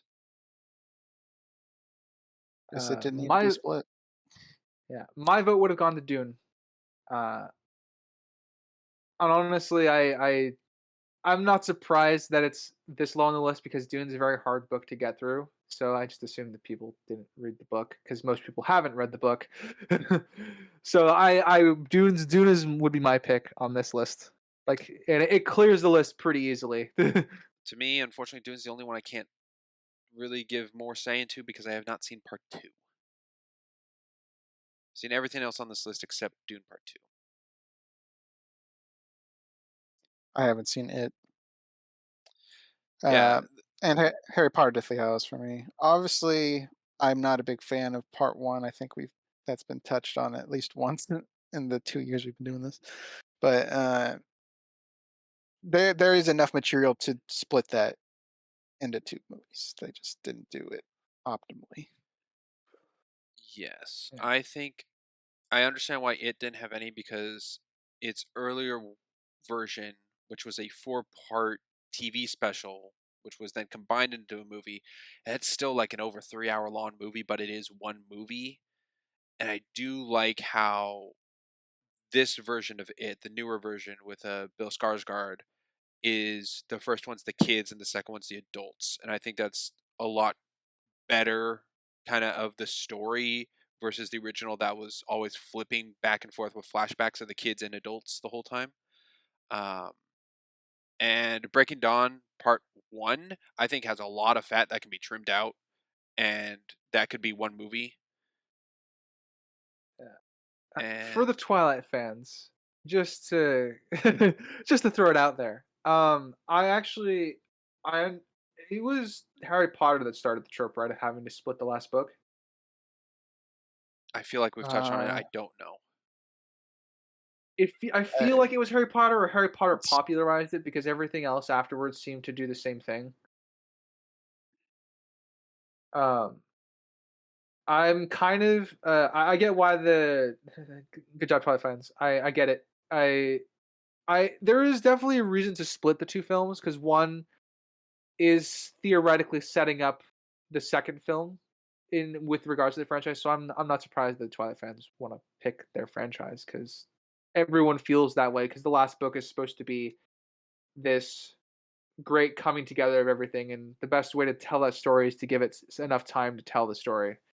But I'm gonna agree with you, Springs, that I think we could trim some of the fat off of part I one. think you can trim both Breaking Dawns and make it one movie. They're both two and a I half hours, right? I can't recall. Yeah, I just remember the they're both in the honeymoon two. being too long. loaded. Yeah, Let's see I them think play they're. chess on the beach somewhere. Yeah, yeah. No, I think there's fat that could be trimmed off of both. I think it could be made in one. Like if both films are 4 hours, I think you can get a 3 hour movie out of it. I think and still tell a very Yeah. quality story in I quotes. think you could possibly also do that with Deathly Hallows. No, Part one, got too maybe. many Horcruxes to wrangle, which is why I said it's definitely worthy of getting cut into two. It's just I don't think they did it very well. Yeah, I think again, I think the fault of that one is more in JK's writing than it is the film being split. Then the film could have easily just taken some liberties to fix JK's writing, but uh, yeah, they needed to pace out the content a little bit more for both. Yeah. So overall, my vote would have been for it, but that's in last place. And then Ryder was Dune, and Crimson, yours was Harry Potter. Yep. Cool. All right, with that, we'll go into the next one, which kind of started off the Scooby Doo season we had a bit. Um, and the question was, which Scooby Doo movie have you watched the most? And this received 435 votes, the most votes we've ever had on any of our polls. Where 58% was for Zombie Island, 16% for Cyber Chase, so a bit of a drop off, and then a tie between Witches, Ghosts, and Alien Invaders, both at 13. Yeah, that doesn't surprise me. Having gone through our Scooby Doo season, I feel like it makes sense that Zombie Island is the one that would have received the most views. Yeah, and I mean we actually got a good amount of comments and engagement on that post as well, and it's hard to tell if everyone read the question properly. A lot of it seems like which one did you like the most and not necessarily which one you watched the most. That happens But quite a bit on our polls, where it does seem like they answered the favorite versus the question, Yeah, most people will default to favorite. Not exactly. which is fine. Yeah, it's fine. It's just I guess what to expect. I guess so. I guess that everyone and it kind of makes sense too. Is everyone would have picked that one as their favorite? Why wouldn't they rewatch it the most? You know. mhm. And I was watching the poll pretty much every day because of how much engagement it was getting. And Witches, Ghosts, Elevators, and Cyber Chase were like rubber banding each other. For a The while, at, yeah. at one point, Witches, Ghosts was second place, or Alien Invaders or Cyber Chase. They kept swapping positions. Well, this final, or not final, but the poll we have right now, because you can still throw in your votes, we still look at them. Um, this lines up exactly how my watch of them are. I saw Zombie Island the most, and then Cyber Chase because those are the two I owned, and then Witches, Ghost, and Alien Invaders didn't have, but saw here and there. Same with me with the watch order. The only one I on this list I saw was Cyber Chase. So I would rewatch Zombie Island more though. Yeah, explains the I headway. don't expect I don't expect I'll ever go back to Alien Invaders though. Uh, I'm kind of with Not for the Crimson in the music. boat where it's like if it's a marathon thing, I'll throw it in to watch. Yeah. If we're all sitting together, having popcorn, popping drinks, absolutely. I will absolutely do a Yeah. group activity for it. I just know that's Crimson. I don't know if that's been brought up on the pod before, but you have the thing where it's like a trilogy of something. You're never going to skip something. Yeah, I don't know if it's been brought up either, but yeah, if I wanted to watch Night at the Museum, and for some reason I'd want to skip the second one, which I wouldn't do because I like the second one, I would have to watch it. Yeah, that's like I guess me with Jurassic Park. I'll skip the second one. I'll skip Lost World. Jurassic I'll Park skip the. could potentially be an outlier because I would spread out World and Park. Yeah, I'd be fine let me see what watching I the would do with Park Jurassic Park. trilogy, Let me see but what I I would do would with not watch Jurassic. World. Yeah, I would watch Jurassic Park and skip the franchise. There we go. Ooh, well, we haven't covered it, but I have three still pretty high. I have 3 high as well. All right, we'll go to the next one. Another Scooby Doo related, which was the gang is splitting up. Which group do you go with? Group one. Sparks, big question Oh boy. before you break it down. What was the thought process with the assigned people? A leader, a jokester, and kind of like a clue person. Okay. So kind of give the group it's very dynamic kind of thing. Um, Try to make them even in that sense a little. And some characters did get the boot and weren't in here, like Eric from Cyber Chase. He was considered, and then I'm like, he's kind of a nothing, so he wasn't in here. Uh, Ben Ravencroft had him as well, and then I went, he's kind of a villain. That's kind of like putting the Phantom Virus in here. Now give him the boot. So the groups were Ryder, Bo from Zombieland, and Shaggy. Group 2 was Crimson, Daphne, and Scooby Doo. Group 3 was Sinister, Velma, and Crystal from Alien Invaders. And then last group was myself, Sprinks, Fred, and Thorn from Witch's Ghost, where 57% gave it to Crimson, Daphne, and Scooby Doo, 29% to Ryder, Bo, and Shaggy, 14% to Sinister, Velma, and Crystal, 0% to me, and this received 7 votes. That's funny because I would absolutely vote with your group. I want to go with Thorn and Fred. You want And that me, over Velma? Yeah, Your beloved? yeah. Wow. I'll tell you if I was to vote on a group, I'd vote on Ryder's group. I'd go with Ryder, Bo, and Shaggy. Velma would be second place. I think, but to be fair, I have to tolerate Crystal is the problem with that group. I would vote me, Daphne, Scooby because I get Daphne and I get Scooby. Hey, you're already dressed in your Fredish outfit too, so it works. Yeah, I get 2 of the gang. you do. You know, and everyone else gets these offshoot. Okay. Yeah. I Bo get is like Thorn. left I'd be field. happy. Yeah, Thorn. Yeah. Anywho, hey, no one voted for me. That's okay.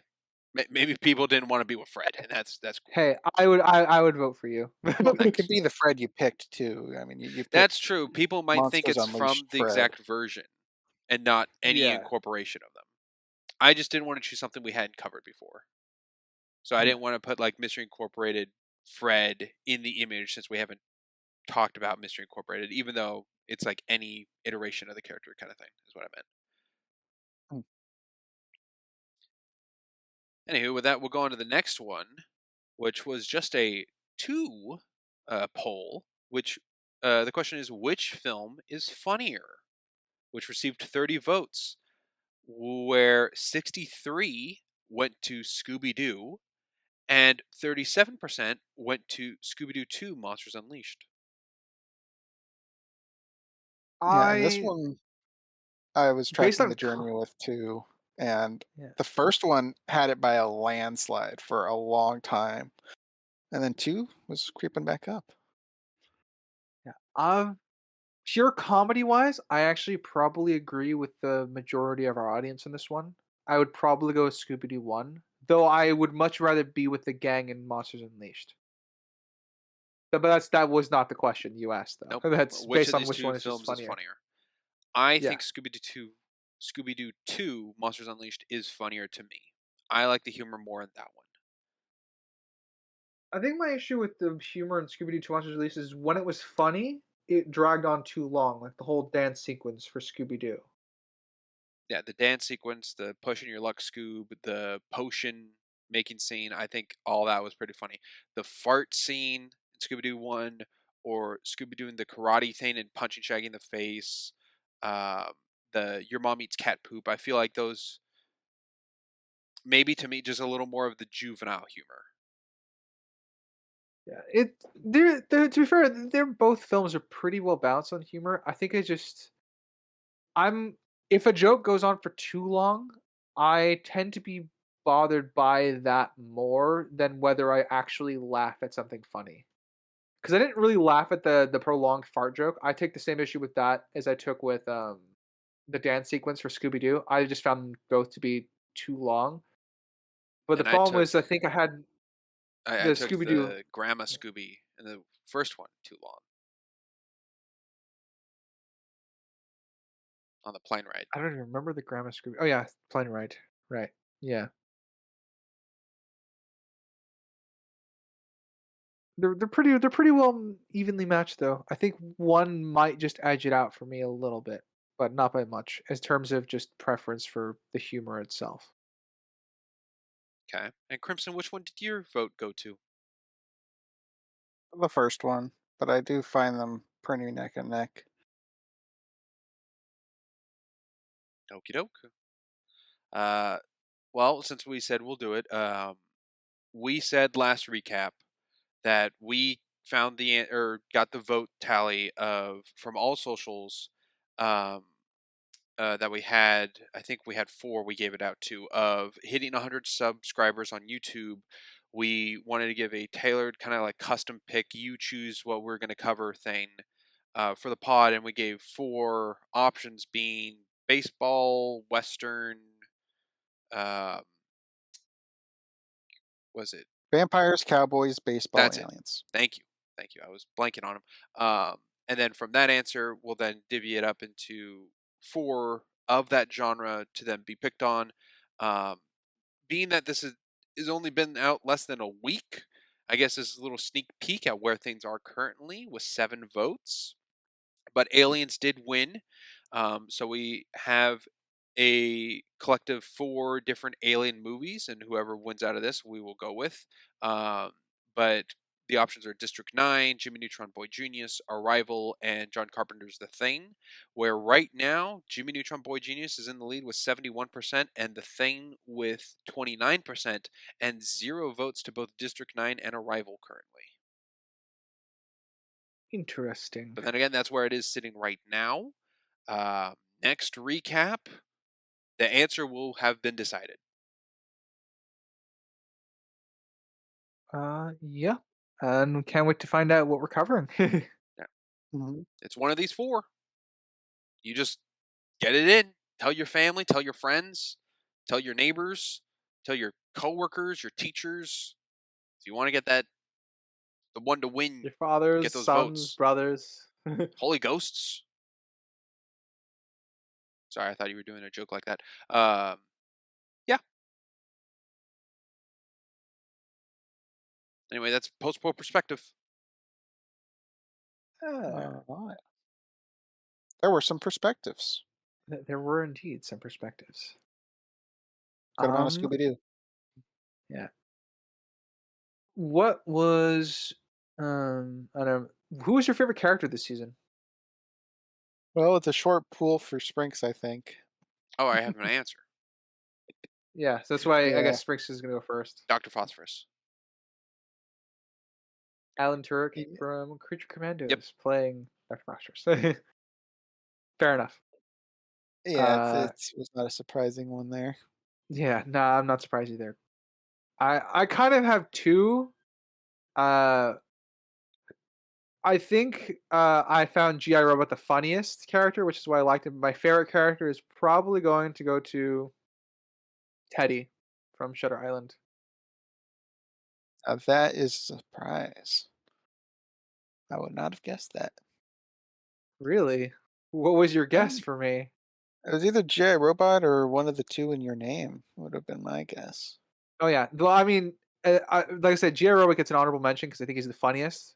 Uh, your name is like one. It's like two and three right after Teddy. Okay. So that leaves you, Crimson. Yeah, it's between GI Robot and Rick Flag. It's I think I said in Creature Commandos those were my two favorite in that particular thing. Um, and I think I'll land on Rick Flag. I like how he holds himself. He's not a complete joke, and um, I like how he composes himself. I mean, his dying words were to help somebody instead of himself. Well, I mean, some of him was. Oh, yes, but I mean, did you see the princess? Yeah, oh yeah. uh, See how hard she was going I at was him? more referring to him calling the princess instead of Waller, but Oh, that, yeah. And that was one of my bigger complaints was that issue. But then, yeah, GI Robot would probably be my second. I don't know what my third would be across these. Chris Pratt from Her. Paul. Paul. Yeah, Um, mustache Paul. you got a 2 and 3 Spring since we kind of delved into what Um, our yeah. 2 and 3 are. Mm, that's a tough one. 2 might be guess I'll Talkie go. from Your Name, and 3. It's tough. 3, I think I might go with Nina from Creature Commandos. I think That's Bogart would be my third. I don't remember his character's name, but an African Queen. Third favorite, if I said that right. Yeah. yes, you did. Okay. Cool. Part of my brain's like, did I say Obviously, favorite or obviously, next question to ask: least favorite. Ooh. All right, there's some contenders here. Well, you see, if I went with the approach that Samantha and her is the 100% manipulative, that'd probably be my answer. Kind But you viewed of it as the skyrocketed. 50-50. Yeah, Being multiple watch throughs of that movie, I can see it either way by how the movie goes. Um, so I feel like that's not a real, full, genuine answer to give. I mean, Samantha. I mean, like that's a valid point. If Samantha is potentially evil, yeah, I agree. If it was 100% manipulative, easily clears the list as far as Yeah, but you can worst also view the character. movie where it's 0%. Yeah, worst character. Worst character, least favorite character. Uh, Least favorite character for me might be Weasel Ooh, Mm, okay. I'm not too or yeah, or probably the main character in Her. Joaquin Theodore? Phoenix. Yeah, Yeah, Theodore. Theodore. Uh, Spanx and I have another scarecrow scenario where Nina would be my least favorite. Scarecrows. Oh, got it. Wizard of Oz. Where you love Scarecrow Yeah. and I didn't like him at all. Yep, yep, yep. I'm neutral on Nina. Just Oh, great. which Across is the board. ironic because I think I was neutral on the Scarecrow stuff too. I thought you liked Nina. Does It's been a more than character you has to do. have a name, right? Yeah, I Let's hear enjoy. what you were gonna say, and then I'll determine. The police and creature commandos? That doesn't count. Okay. Yeah, that doesn't count. They do suck, though. I'll grant you that. I didn't think this one would be so difficult for you. Maybe I don't know her name, but the fake patient of trying to solve the case for Teddy, like in the room. The one in the cave or the one oh, Not in in the the room? cave, the one in the No. room. Why? Because it's just too confusing of her placement because she's pivots trying to get a reaction out of him. And it doesn't seem like Ben Kingsley's character set that to get an answer out of Teddy. She kind of took it upon herself to change. and it wasn't expressed later that she was told to do that. So I feel like that was a very dangerous move to pull. Well, I mean, Teddy had all his doctors in the room with him, so there. That if you were gonna do that, that would be the time. Strange choice, but I guess it works. Uh, I do like Nina Crimson, but she's just not my favorite. I'm pretty middle of the road on Nina because I recognize the need for her archetype. I just don't think they did enough to make me care about her actively. Mm. You know what? I actually have one above the Shutter Island example I just gave. The bully popular girl from Your Name who like spat on the traditional dance Oh, that Mitsuyo okay. was doing. A borderline character, but yeah, Yeah, her. I suppose that works. Spit on tradition. Sprinks, did you have more things that you found? I think you said you had more that I have a weren't couple. I just have the two 11 more. recap. Yeah. Actually, good kind of transitional slide into Your Name. Something that occurred in the film that we never touched on in our coverage was the multiple usages of sliding doors. There's a lot of shots, 7 to be exact, throughout the film of a sliding door. Yeah, the act is like cuts and or scene transitions, right? Yes, in forms. I kind of took it as this is a way of showing how kind of like thin the connection between Taki and Mitsuha are, and like one step can change your fate, kind of thing, and how that veil is kind of opening. And I looked into it a little more, and supposedly it's kind of common in animes to have such shots of sliding doors. Two examples are Heroine Tarumono or Run of the Show, and also Evangelion use shots like this. You mean thematically that they're supposed to represent the thinning veil? The thinning veil is how I took it in Your Name. Not that those are every example of a What it sliding door represents throughout anyway. anime. Yeah. Yeah.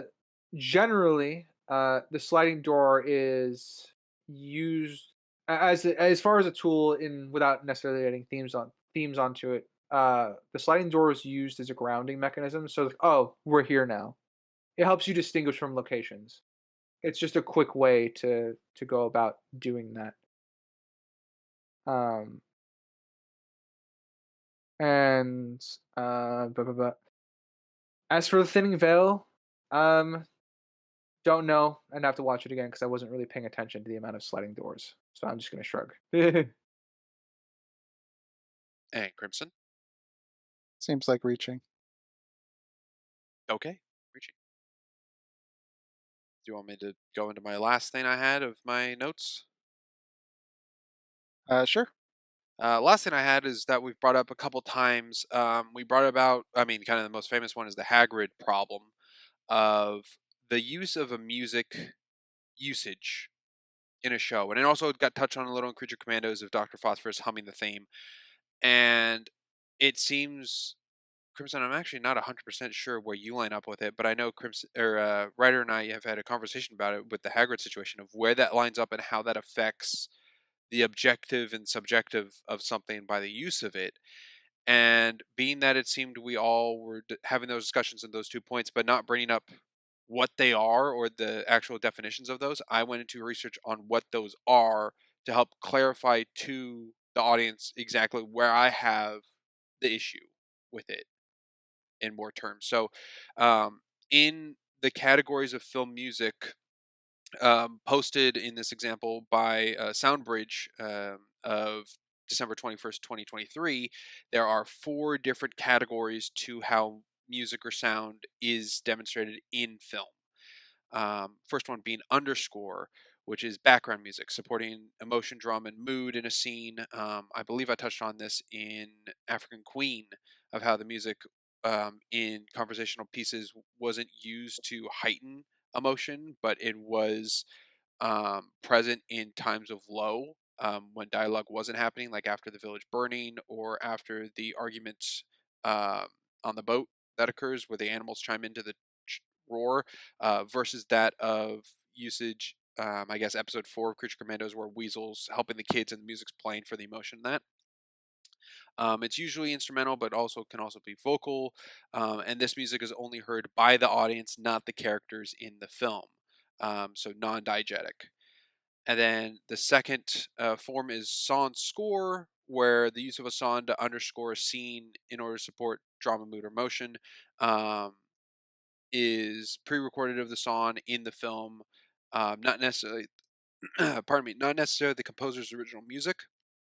And this is also only the audience can hear and not the characters in the media of the film. Example 3 is source music. This music appears inside the scene, like either on a radio jukebox or musician playing it in the scene, and it's diegetic to what's going on inside of the characters, and the audience can hear it, and it helps possibly give a period or location to the establish um, what's going on in the scene. The music it can be pre-recorded or composer written. This is, I think, where I line up of the issue I have of these forms of source music of composer pieces, because to me, if that's used where the character can hear it of what's been composed by the composer, then that kind of shows to me that in this world, that composer is real. Um, which is where I get tripped up. And then the last form, the fourth one, is source score, which is a hybrid of music and underscore. The composer can write music, but also can hear it from a source visible on the screen. Makes it diegetic because the audience, as well as the characters, can listen to it. Um, that form, I believe. So maybe what I just said also works in source score, but it seems source music can also encompass that. Yeah, I know we brought up. I was trying to remember while you were talking about it what episode of the podcast, but I couldn't remember. But we talked about diegetic and non-diegetic music with Sinister and something. Well, not these four categories, but just the topic of diegetic and non-diegetic. Um, and yeah, I would say your issues is with diegetic music. Um, you were curious what my thoughts on it were. You said. I wasn't 100% sure where yours lined up, Crimson, and I'm also a little curious writer now with these examples if that helps more strengthen your thoughts on the matter. Um, my thoughts on this matter is subjective, and it it's a case by case basis in a way because I don't view the Hagrids playing the score's music as breaking into the meta or the composer exists. I don't view that as world breaking or destroying the story that's taking place. It's just a subjective dislike for me in that scenario. There are scenarios where it can work too. I just haven't found many of them. Okay. Right. So for me, it doesn't affect either of my scores. It doesn't bother me personally if it's diegetic or non-diegetic.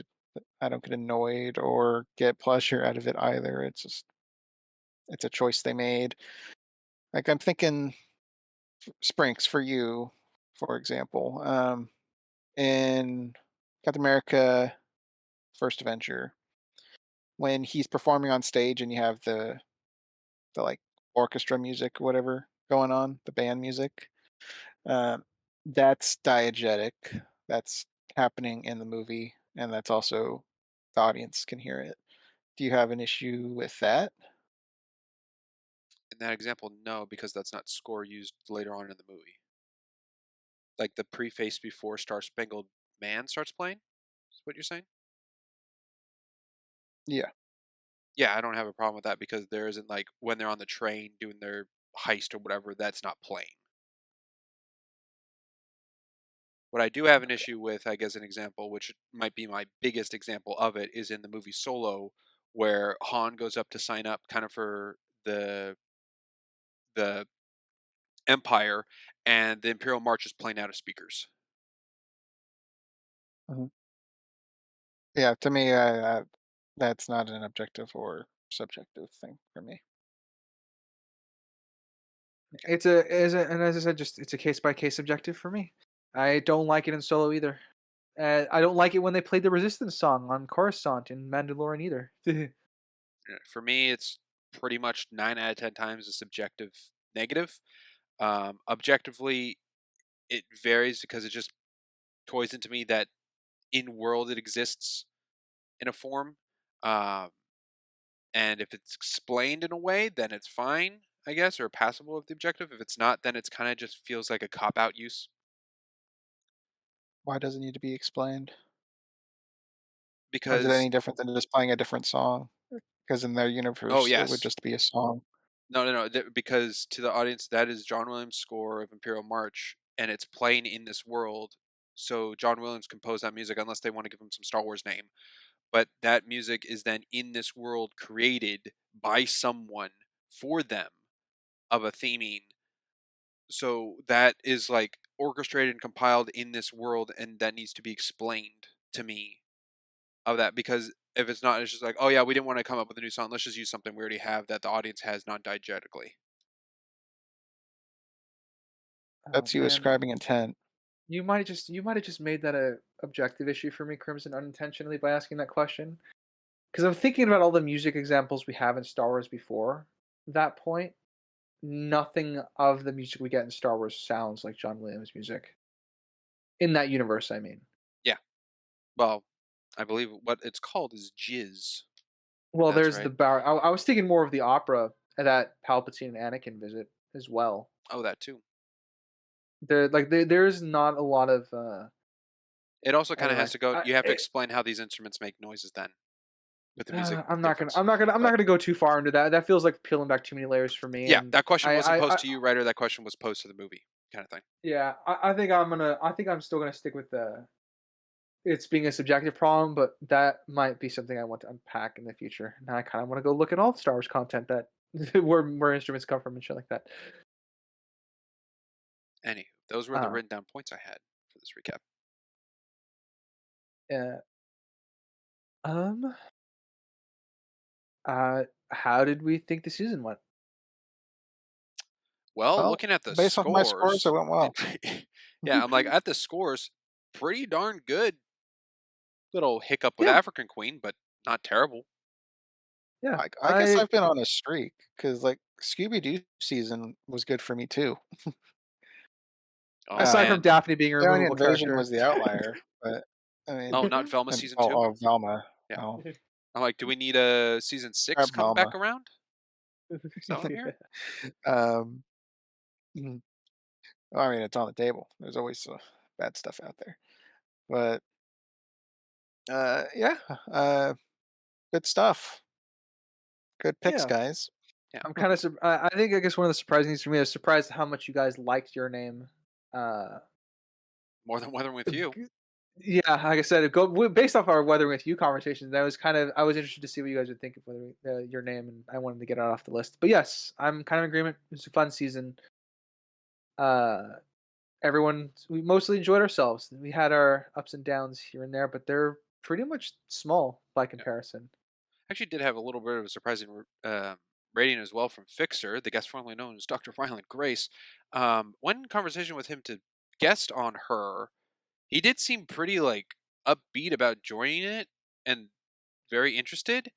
And upon I realized he in his history You hadn't he seen it. watched the film 3 weeks prior for the first time ever, and his score was an overall 6. So either he Yeah. played a joke on me, or it just more I learned about the guy.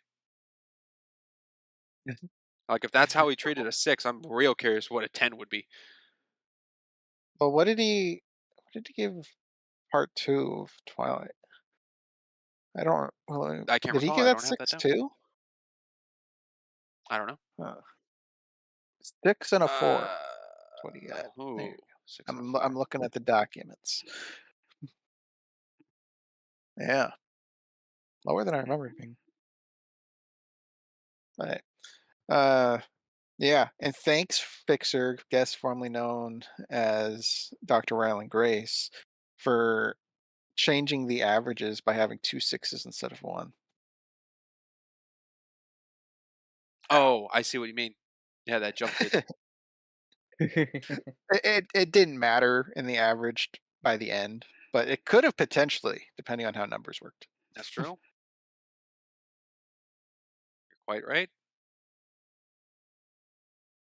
Well then, gentlemen, shall I read us out? I'm gonna say no. You've forgotten something, Ryder. Probably. How can we have a recap without a segment? Yeah. Buffoonery.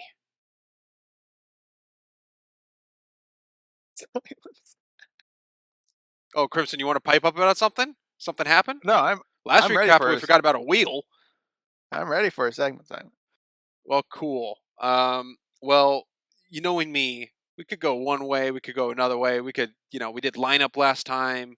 I know how the two of you are, I'll be honest, not the biggest fans of Trivia Tag. So let's keep it light. Let's keep it fun. We've done it multiple times. Let's do the number game. Bracket banter. Oh, Oh, no, not a bracket banter.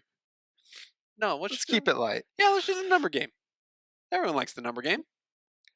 And some of All you might right. be thinking, what is the number game? Let me explain it to you. So, how the number game goes is we'll each. Do we want to give just one turn through 3 rounds? Sure. All right, we'll do 3 rounds. How it'll go is we'll just go down the line. So, Ryder will think of a number from 1 to 10. And will be a subjective number. And it can't be 0.5s. So, 1 through 10. And then Crimson's going to ask him a question, and Ryder will give an answer to it, such as an example of like cereal, and Ryder gives Frosted Flakes. And to Ryder, what that meant is whatever his number he has corresponds to Frosted Flakes being that kind of cereal to him. And then I'll go and ask a question, and Crimson and I will both ask 2 questions for 4 total. And with that combined 4 answers out of Ryder, we will then make a guess at what we think the number is that Ryder has. And if the person, I forget the exact rules, but if the person gets the number correct, being that there's 3 of us, if Crimson and I both get the number correct, we get points. If one person gets it right with the person with the number, they get points, and the person who didn't loses. If the 2 person don't get the number, then no one gets points. I think that's how it is. I think the person who is proposing is trying to confuse them, right? That was the point? It's not confusion. You're giving your actual answer.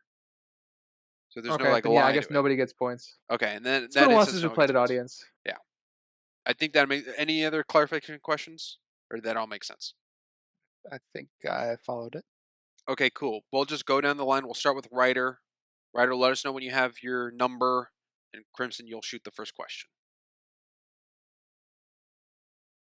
Got the magic Uh, number. yeah, I got my magic number.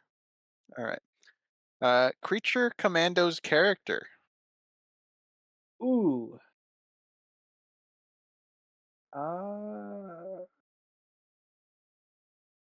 Could be Cersei, Elena, not just the main yeah, team. And I'm as we said, thinking. character with a name. Yes. That would probably make it easier. Um, I'm gonna go with flag.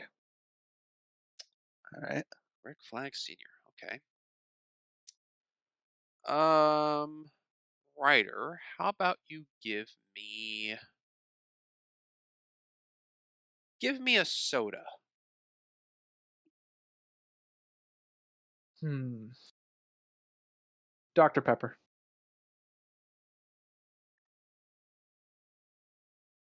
Thank you. That helped me 0. Oh shoot. All right. Give me a pencil thickness.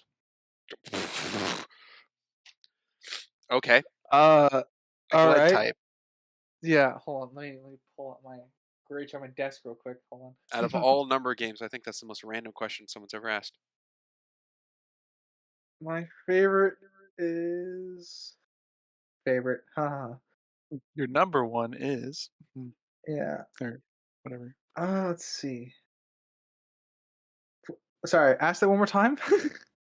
Pencil thickness, so like 2B, HB, B2, all those numbers. A Oh, question asked okay. by the graphic designer of the group. Hmm. Yeah. Ooh. Well, Ryder's been doing some drawing stuff, so Yeah, but No, I I guess the haven't. drawing that whatever writer does is with the same pencil at all times. And I like, my I collection of I 9, have what to to choose? I have to draw with a specifically a .5 Faber Castell pen. So, you want me to give you a pencil lead though? I probably would pick .9. okay, mechanical pencil, point 0.9. Okay. Oh boy, now I gotta bring it home with the last question here. What would help clarify? What would help clarify? Writer. Oh boy, boy, boy. What to go with? Give me a Disney movie that came out in the 90s. Oh, so is this like all the 2D animated stuff before like Aladdin, Pretty much. Mulan, Beauty and the Beast, that Anything stuff. after Little Mermaid, but before Dinosaur? Dinosaur come out in 2000? 2000, 2001, yeah. man, it's been a long time since I've watched them. So I think I'll pitch upon Aladdin. Okay. All right. So Commander Rick Flag Sr., Dr. Pepper, .9 lead, and a mechanical pencil, and Aladdin. Yep. I am between two numbers. Uh, Crap. I know you like doing team camaraderie. I do. I like the cooperative, not the competitive. Rick Flag feels like a 7-8 to me. It does. It's definitely The high. Dr. Pepper, Dr. Pepper's Dr. high. Pepper's, I have no idea. Dr. Pepper's high. Point 0.9 is a That's quality that's lead. It's a nothing to me. rarer one. That's a thick lead for a mechanical pencil. That's a bigger one. It's good for thicker lines, which might be up writer's alley. But something I've learned also with Ryder with how he does this game. If there isn't something in the example that's a 10 out of 10, he won't give a 10 out of 10 thing. He will stack like if you give a question and there's only 10 possible answers in the question, Ryder's going to take 3 of those things and put them like at a 7 cuz to him they're all sevens, not like, oh, which one's better than better than better. Like if something doesn't have a 10, he won't give it a 10. That's something I've learned he's done. And then Aladdin, I feel, would also fit that 7-8 range. Well, since I know you're not the hugest fan of camaraderie of the cooperation as I am, I will go first, giving you the opportunity to change your answer and not be influenced. I'm going to go with an 8. Yeah, I'll go 7 to be different, but I have a feeling it's going to be 8. It is an 8. Yeah, All right. That is a point for Ryder and I. I had a feeling. Shouldn't have gone different. All right. Point 0.9, rare lead. I never use that one. Is it? Is it that rare? I mean, standard is point 0.5 and 7. 9 is not a standard issue mechanical pencil. Well, fancy dancy Ryder. Anyway, Crimson, you're up to bat. All right, I've got it. All right, I will start. What to start Crimson on? Crimson, how about you give me. Oh boy, so many darn. It's hard to narrow it A down. boy? Nope, Okay. nope, nope, no, no, no, no, nope, nope. Not what I asked. Not what I asked. Give me, give me a Christmas movie. Mm. It came upon a midnight clear. Okay.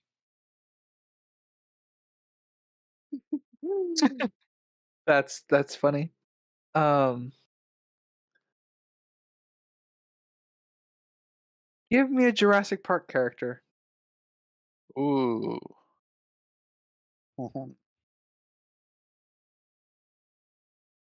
And I'm including Uh, World in this, so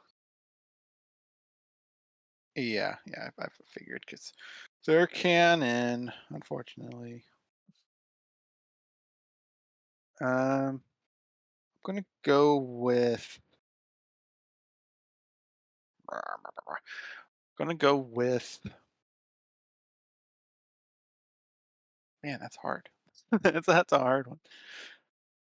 I'll go with the hunter in Lost World, the bald one,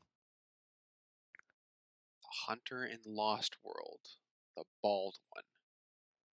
the one who sole goal was to hunt down a T-Rex. Is that the one who gets eaten through the waterfall? No, that's the paleontologist guy. Oh, okay. Great. Oh boy. Writer, do you have a ballpark right now?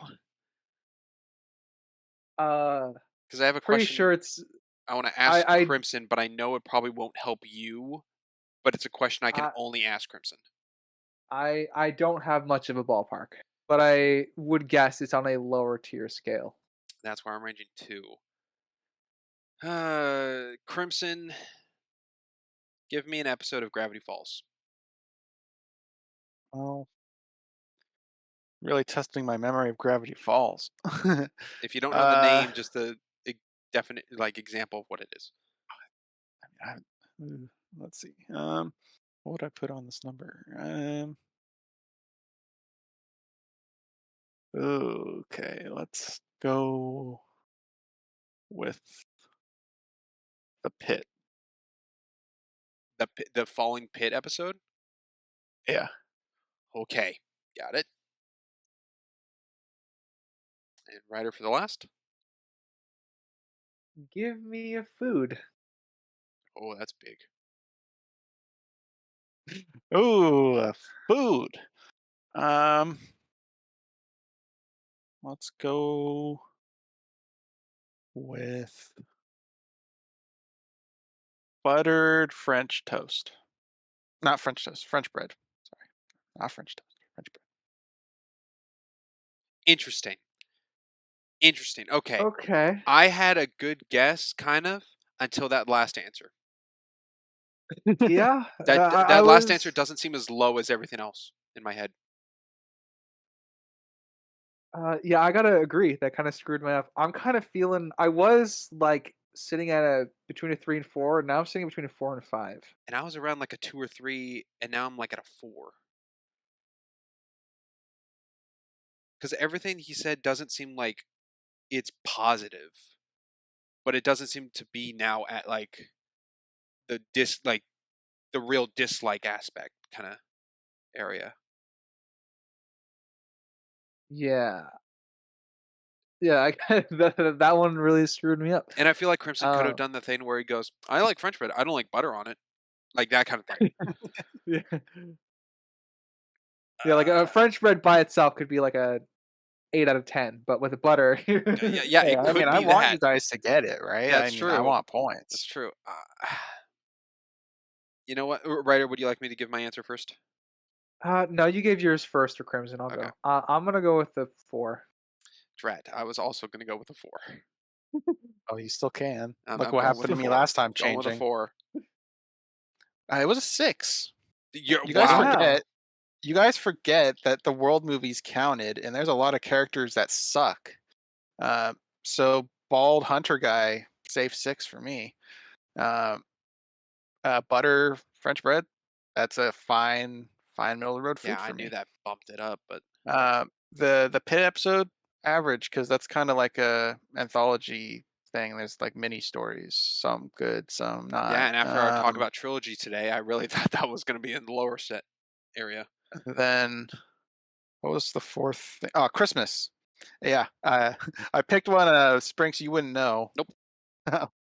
but fits within line of the number. So Yep, you didn't pick a popular known answer, so I went, "Oh, that's a whatever movie." Not helpful. Yeah. Wow. Uh, huh. no points. No points. No points. I guess it goes down to me for last one. I gotta think of a number. Got it. All right.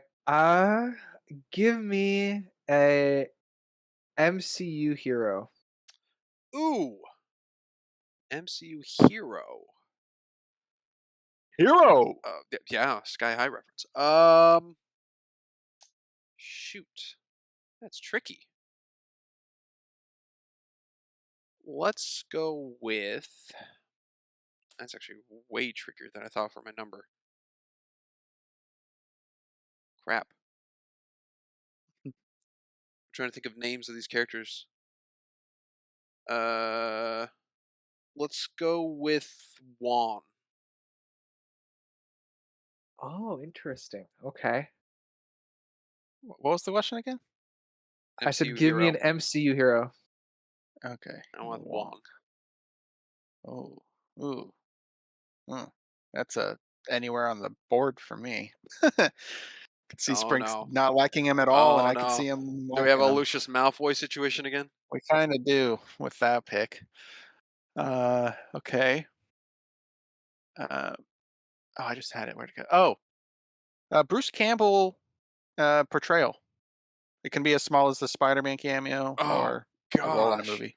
I don't even know if I have 10 that come to mind. I mean, you got the three Spider-Man movies. You got the three Evil Yeah. Dead's, the show, So you Doctor just came Strange with it, Sky 2, High. He's in that. Sky High. So that's why it popped to me like, oh, you've seen at least near 10. Um shoot, no, that's not that doesn't line up. Spider-Man 2, the um Usher guy, usher at the or door. the door guy. Yeah. Okay. I don't remember that one. Peter's late to the MJ's concert, and he keeps him from attending because he's late. Okay, this is Spider-Man 2? Yeah. God, I need to rewatch those movies. 1 is the wrestling announcer, 3 is the French waiter. I do remember the wrestling announcer. All right, Yeah, my you're the turn. next. Yeah, Mhm. yeah. Yeah, sorry, my brain went to sleep at the wheels. I'm trying to categorize this. Da, da, da. Give me a podcast episode that we've covered. Oh. Oh, oh. Uh oh, off the top of my head. Gosh. Well, not on the bottom of your head. Well, that's true. Um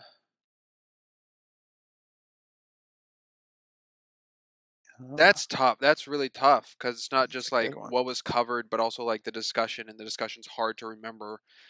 Um, let's go with Death at a Funeral. All righty. I finally have some framework to go with.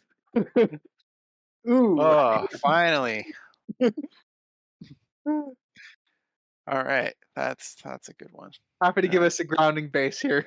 finally. It's been so gray. Uh, um, car manufacturer. I don't. It doesn't matter. They're all the same number. I don't care about that. Fine, I'll do something else. If you're gonna be that Let's see. boring Hold I'm on. about it. sorry. Yeah, no, I got one. A I got one. Subaru, a Ford, and a Jeep make no difference to me. Um, yeah, like I get a good laugh out of writer on that one. Um, let's go. Shield hero character. Rising of Oh the Shield Hero. boy.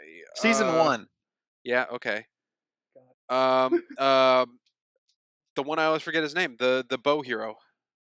Go hero. Um, it's not Ren. Ren's the sword Nope. one. Not Ren. Uh, Iski, or it's like an I. Eats. Yeah. Yeah. Him. Itsuki, the Itsuki. bow hero. Yeah. Okay. All right. Death at a funeral. Itsuki, the bow hero. I forgot what the other two questions are. Juan is an MCU Wong hero. and Spider-Man 2. Bruce Campbell. Yep. I'm See, This is that's the coming across to me outlier. as it's coming across as to me as average. Yeah, I'm An in average like 4 or average 3 or low. range, but then Yeah. the Spider-Man 2, I feel like would be like at a 6 area. So that one's kind of like the outlier to me. Yeah. I Wong is kind of a mystery. Uh, I know he hated the movie for Death and Funeral, but I'm not sure about the coverage. Well, I know one of Sprinks' biggest talking points on the coverage of that was the allocation of character interactions. He felt it was not evenly spread across characters, and that was something he wasn't a fan of. That's one of the bigger talks I remember in that one. Whether or not Sprinks favored that talk, I don't know. um, But we know that he feels like about with regards to the movie. yeah, not a The fan of the question movie. is how much does that factor into the podcast episode? Yeah, interesting. The Bruce Campbell one, that's the one that's standing out as average or slightly above everything else. Like Wong, I can see anywhere on the board. That is a Lucius. He could be very low. He's an overplayed character. He was good in Doctor Strange, and anything past that is too much of him. Or he's funny. I like him whenever he's on screen. I could see that. I don't know. Okay. I'll say mine first since I haven't set a number first. I will go with 4. Yeah, I feel like I kind of want to double up with you. Oh, 3. Yeah, I'm like I said, I'm just thinking of like everything. I might go extremely left field here. And maybe because what if the podcast right was like therapy for how much he disliked Death at a Funeral? So I what got if you some really pleasure out liked of the it. podcast? Yeah, he got some pleasure out of ripping it apart. And that's possible. Does that line up with our Yeah, other things? that would line up only with the Bruce Campbell thing that I know about with easily. And Wong, I said, could be anywhere on the board. He's um. So I kind of want to match a 4, but I also kind of want to go a 7 Whoa, wow. as far as dramatics are concerned. Um. Sprinks is sweating like I don't think I'm getting I'm any not points saying this a round. thing. Yeah. Yeah. Not All until right. the numbers are made. Yeah. I think I'm. This is difficult. I think I'll match the 4. I'm gonna be lame. 2 fours. That That sounds equals like that equals 0 points. Sorry, you were close though. It was a 3. I told you to go for it, Ryder. And something I realized is you two were very focused on the independent of the answers given and not the broad scale of what else the answers could have been. No, I did. That's why I said Bruce Campbell seemed like an outlier because it didn't seem to be on the same What level are as the some others. worse ones? Where's Bruce Campbell's? Yeah, the example I Uh, gave, he gives like 2 uh, lines. yeah, yeah, he gives like 2 lines. Obviously, His Pizza Pop is the worst cameo, one, but his cameo at the end of the 2014 or whatever Evil Dead, he pops up at the end. the Um, remake. I don't even remember yeah, that. it's just his face that and it says groovy. That's I the don't it's like remember the that. post credit scene. Okay, and then there's Pizza Papa, Yeah, which I don't that's know your better. thoughts on Pizza Papa. Okay. Pizza Pop is better. All the Evil Deads are better. The other 2 Spider-Mans are better. I even thought about the 2002 PS2 game of Spider-Man where he's the narrator. That's Yeah. better. So this Sky is High's better. your lowest Bruce Campbell then? I was also thinking Burn Notice because I didn't really care for Burn Notice and just like the pilot I saw, but he's definitely more of Yeah, a it's like you only saw it. character. But I just couldn't remember like anything really other than the shirt he wears. So I thought maybe that's lower than this one, but For the audience, I am currently wearing a Sam X Burn Notice Bruce Campbell shirt. as So your PNG that tuber fits or in real life, that's what you're wearing right now. in real life. Oh, that Well, you're my wearing that PNG yellow tuber shirt. is yeah. I know Well, exactly what my you're avatar wearing. is Yeah, also the Sam X shirt as well. yeah. So lots of meta going Anyway, on. also there's so many better heroes than Juan, but Juan's not like a 1 or 2. Yeah, he's overplayed. Yeah, I'm like Juan's I better think than I he think anyone in Eternals. kind of thing. That's why I'm like, I gotta find out the names of these characters. So All right. yeah, Cool. So I got nothing, and you guys got 1 point we each. both got 1 point each. Woohoo! Yay! That Oh, I'm rounds losing us my lead. now at the final point scores of Ryder with 5, Crimson with 9, Sinister with 2, and myself at 6. Oh, I'm can't still in last be. place as expected. Wow, Sinister's in last Last place place. amongst the three of us. Anyway, with that, Ryder, now I think you can wrap us up. All right. Thank you, audience, for listening, whether it be Spotify, Amazon, Castbox, Good Pods, iHeartRadio, Podcast, and Samsung, and even be on our visual side of things, be it YouTube or Rumble. Thank you for watching our PNG tubers stills today, and our usually our slideshow. Please feel free to like, comment, subscribe everywhere. Tell us how much you hate our opinions or how much you love them. And as always, I've been a geeky writer. I have no clue how you didn't screw up that outro this time because you keep screwing them up. But I'm Crimson Maroon. And I'm Sprinks. And we will catch you next time. Later, everybody. Bye. Toodaloo.